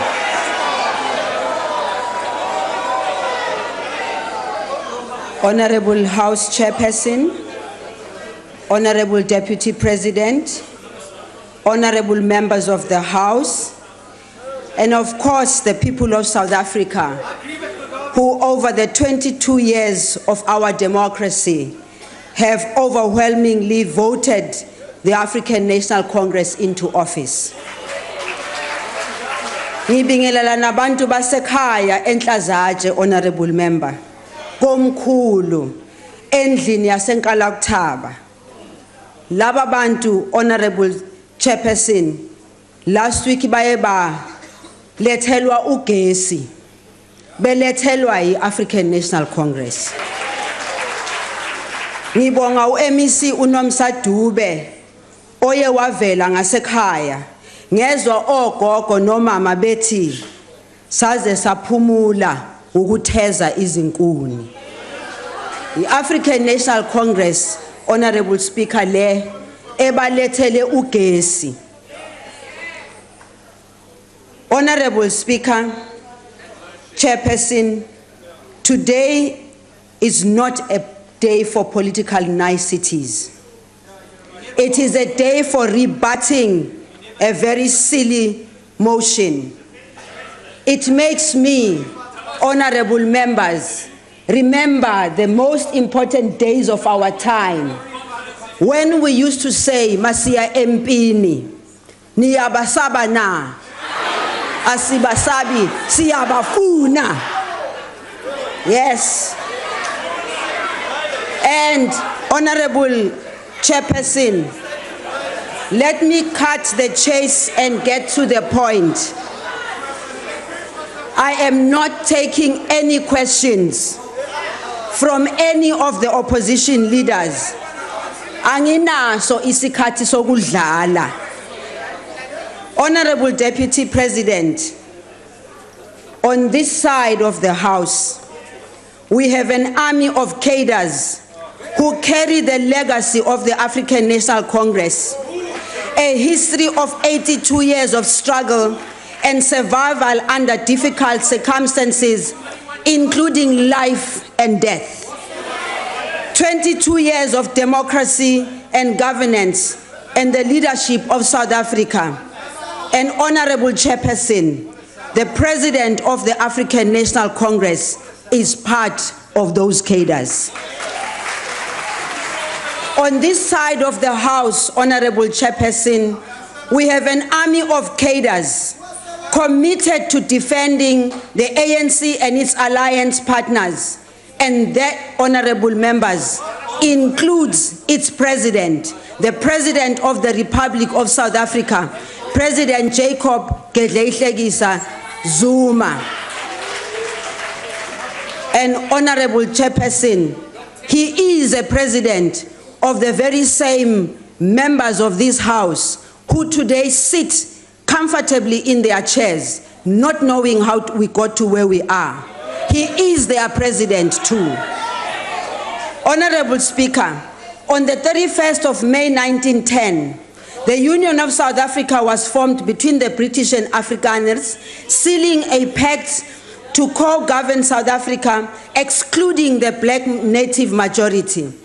That decision shifted the mode of African resistance that had existed for over 250 years before then. It led to the consolidation of resistance forces under the banner of a movement that was to fight for the emancipation of all oppressed people of South Africa. And therefore, in October 1911, Pixley Kaseme wrote a letter published in John Jabavu's Imvo Zabantsundu, calling for the convening of a native national congress to unite Africans and uproot the demon of racism. This set in motion events that culminated in the formation of the African National Congress, an organization we all are proud of. The African National Congress, Honorable Chairperson, has never wavered from this mission in the last 104 years. Honorable Speaker, I cite this history to remind honorable members of the ANC's historic mission. Also to remind honorable members that the ANC has and will always be for the emancipation of Africans and deepening of freedoms for the people of South Africa.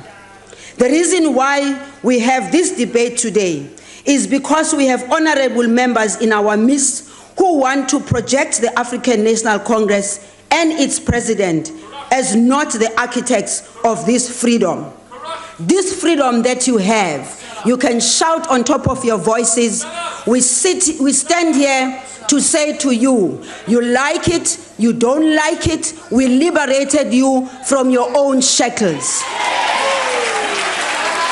We fully understand why this vicious attack has been consistent on the president. We understand why the president, like the ANC, would suffer such an onslaught.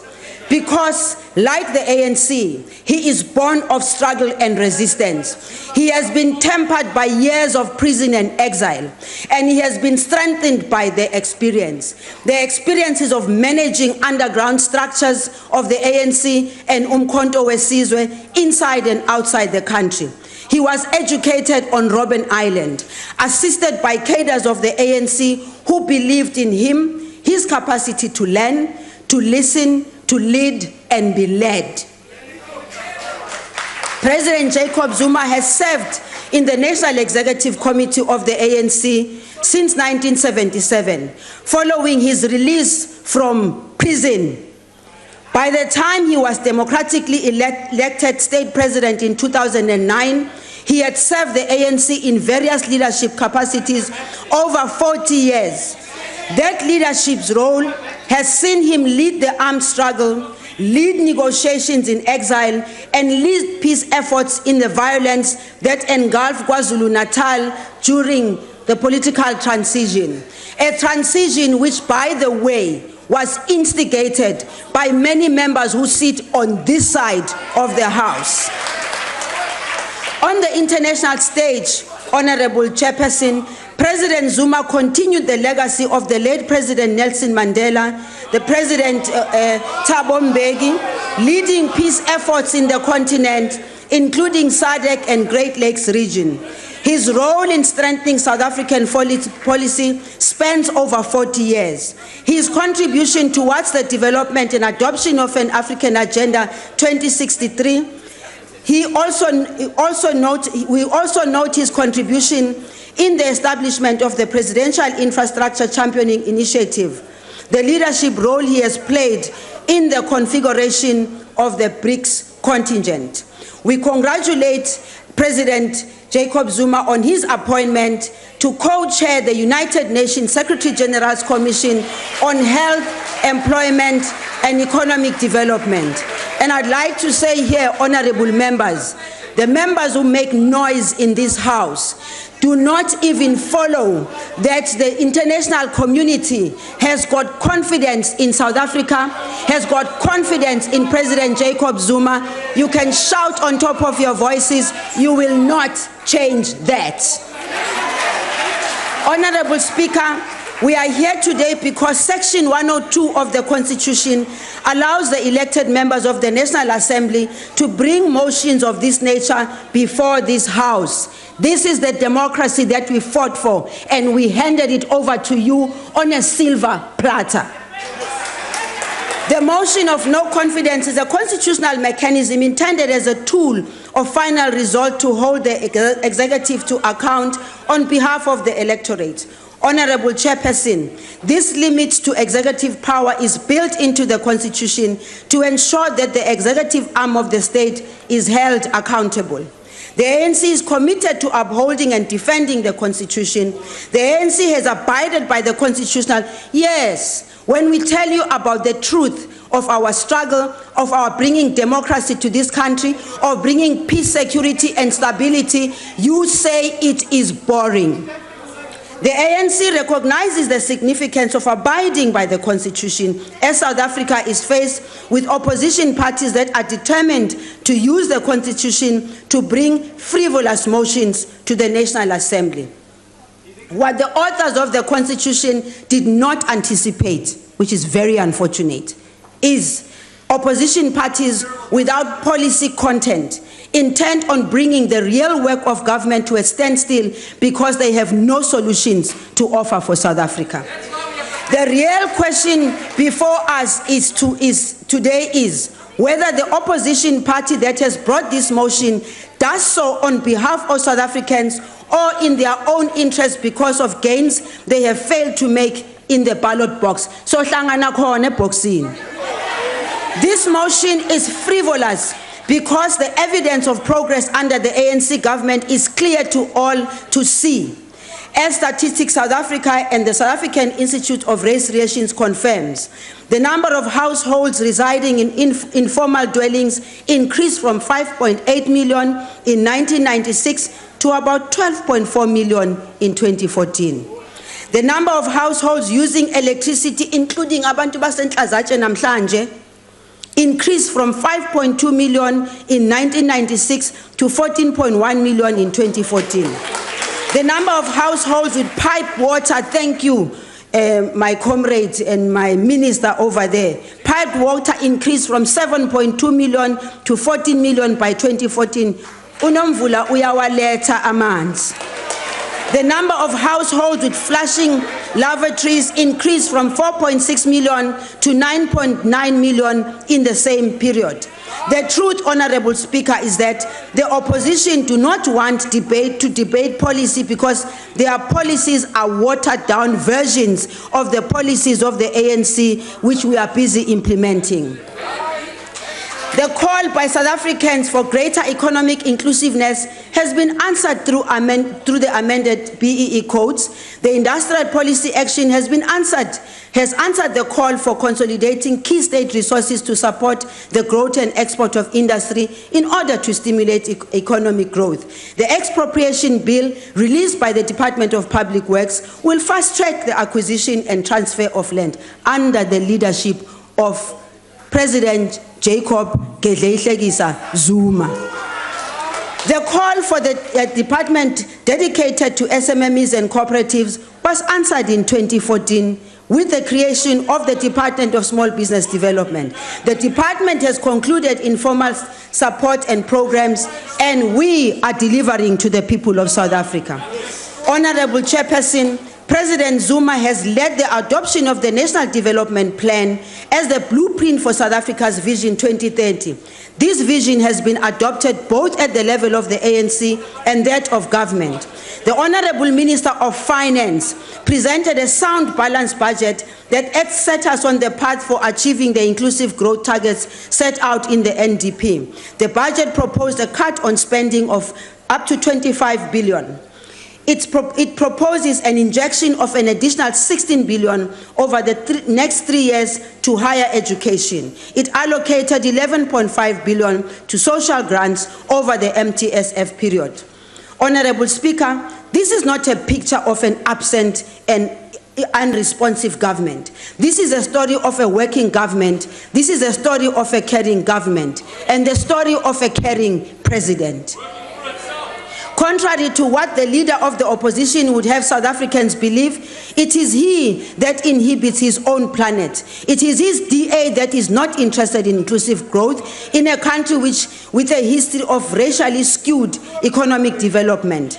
Honorable Speaker, this should be a motion against the opposition. It should be a motion against an opposition that has chosen political expedience over principle. It should be a motion against an opposition that has chosen the low road of theatrics instead of relying on rigor of the policies and ideas. Honorable Speaker, in conclusion, I would like to just say to the opposition, on this side of the House, if any chance you think you've got people on this side of the House, ask the ones who we dealt with during the time of struggle. They'll tell you what we did with them. Don't make that mistake.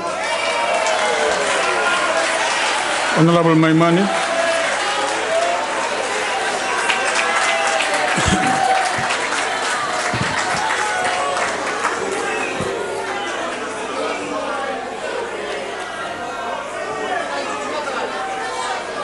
Thank you very much, Deputy Speaker. You know, Honorable Zulu, what the constitutional authors did not foresee was the fact that one day to the highest office in the land would arise a South African with 783 charges of corruption, racketeering, and have given them the ability to be able to decide who the National Director of Public Prosecutions is. A former ANC leader once said, he said, there will come a day where some of you will not be members of the movement, but will become members of members. What I've heard today are not members of the movement, but they are members here simply to vote to protect President Zuma. And what is worse is that none of you came here today to defend President Zuma. Instead, you made the debate about everything else. Come here and tell me why I should support President Zuma. But here's what I'd like you to know, is that if you put up a candidate who's worthy of the office of the president and put South Africa first, I will support that person. But I can't support President Zuma, and that's very clear. So the question before you is, how far and how long will we continue like this? Your own fellow comrades have been thrown away. People like Ntantlanene, who put South Africa first, were tossed away. People like Muloi Maropa, the chairperson, were tossed away. Former leaders are speaking against the ANC, Barbara Hogan, Trevor Manuel, Ben Turok, are speaking frankly against you. But all I see before me are members who, to borrow a famous quote, have stopped putting South Africa first, but are here to defend President Zuma. You are simply here, secure in comfort. And ultimately, honorable members, today is your opportunity to make this right. I want to speak to you as a fellow South African. Let's not forget the 8.2 millions who are unemployed. Let's remove President Zuma. Let's put South Africa first. Let's place our differences aside and recognize that South Africans deserve a leader who is better. We deserve a better leader. And proceed, honorable member. You see, honorable members, let's put South Africa's future ahead of our own pockets or strategies. Let's put South Africans first, and I ask you today, let's not sell out South Africans. Let us serve them and put South Africa number one. Vote President Zuma out today, I ask. Honorable members,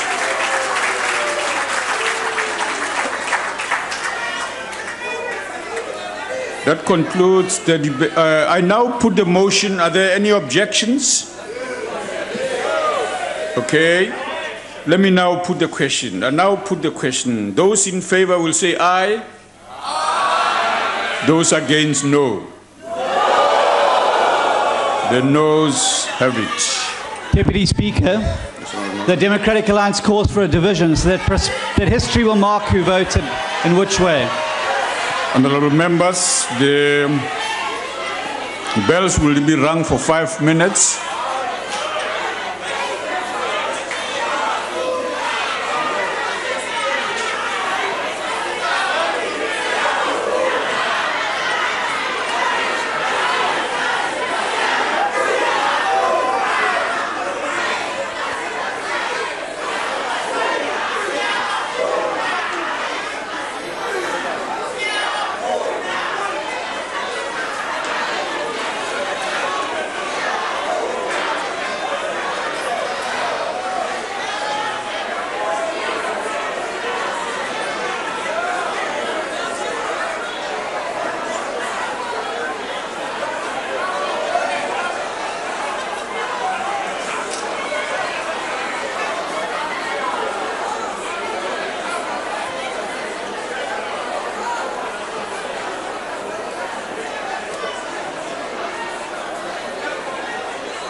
All members in the allocated seats?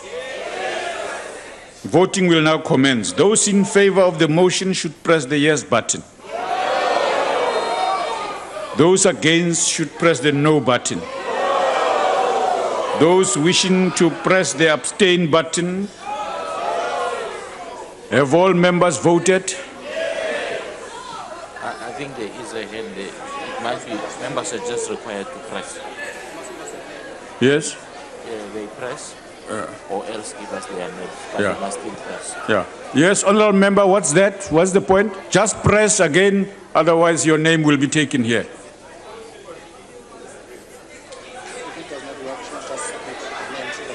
Yeah, yeah, okay. It's okay, just submit your name. The whips will bring the name here. Have all members voted? Thank you, the voting session is now closed.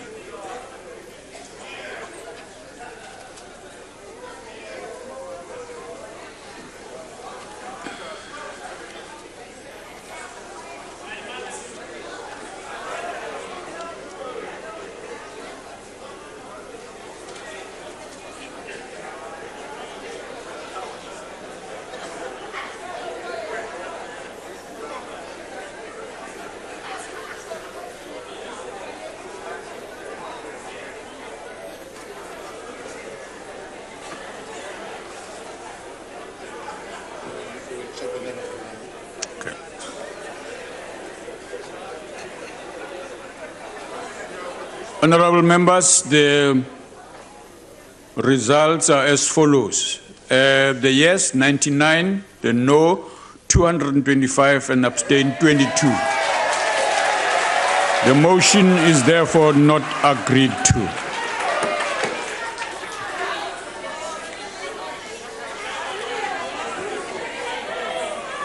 Honorable members, that concludes the business of the day. The House is adjourned.